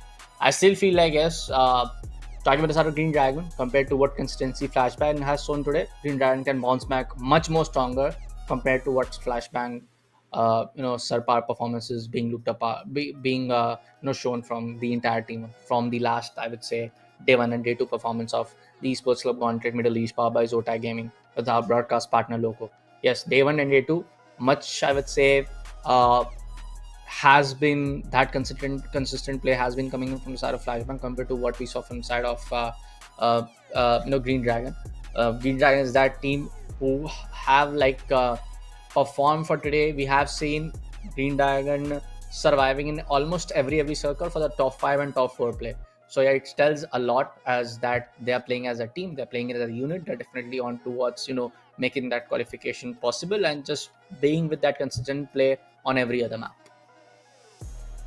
The consistency definitely paid off for quite a few teams, to be honest. Flashbang started off with a good note. They had a chicken dinner yesterday in the first matchup, and right now from the last 2 matches, you talk about the map of Vikendi, you talk about the map of Taego. In both of those maps, these teams went way too close to their chicken dinner. They were at the 2nd position in the map of Taego. In the map of Vikendi also, they came very close, but eventually in the map of Vikendi, if I'm not wrong, it was not bad who was able to secure a chicken dinner. And then Digital Esports, a very significant amount of comeback coming from Digital Esports as well, because they were also losing a lot of grip in the later stages, but for now they have shown their shines of a comeback.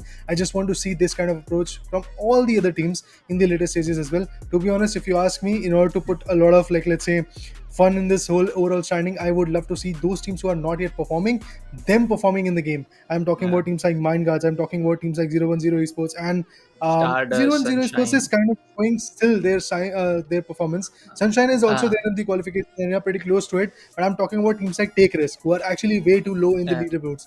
They have to perform so that the pressure will be there on the top charts teams. That's what we have to see in the next 2 days. Okay, folks, yes, this is going to be the end of the show for now. Not the entire show. This is going to be end of the day. Sorry for that, yeah. All of the maps, all of the stats, all of the standings, all of the head-to-head status we have shown it to you. Yes, folks, there's gonna be a little bit of break. We'll be continuing the action from the 27th of this week for the third day of the Esports Club Gauntlet Middle East, powered by Zotac Gaming, the broadcast partner. Loco will continuing the entire semi-finale phase from the 27th of the day. Yes, this was Bullet, and with me joining alongside was Raider. We'll be taking a sign off. See you in the next one. Happy gaming and good night.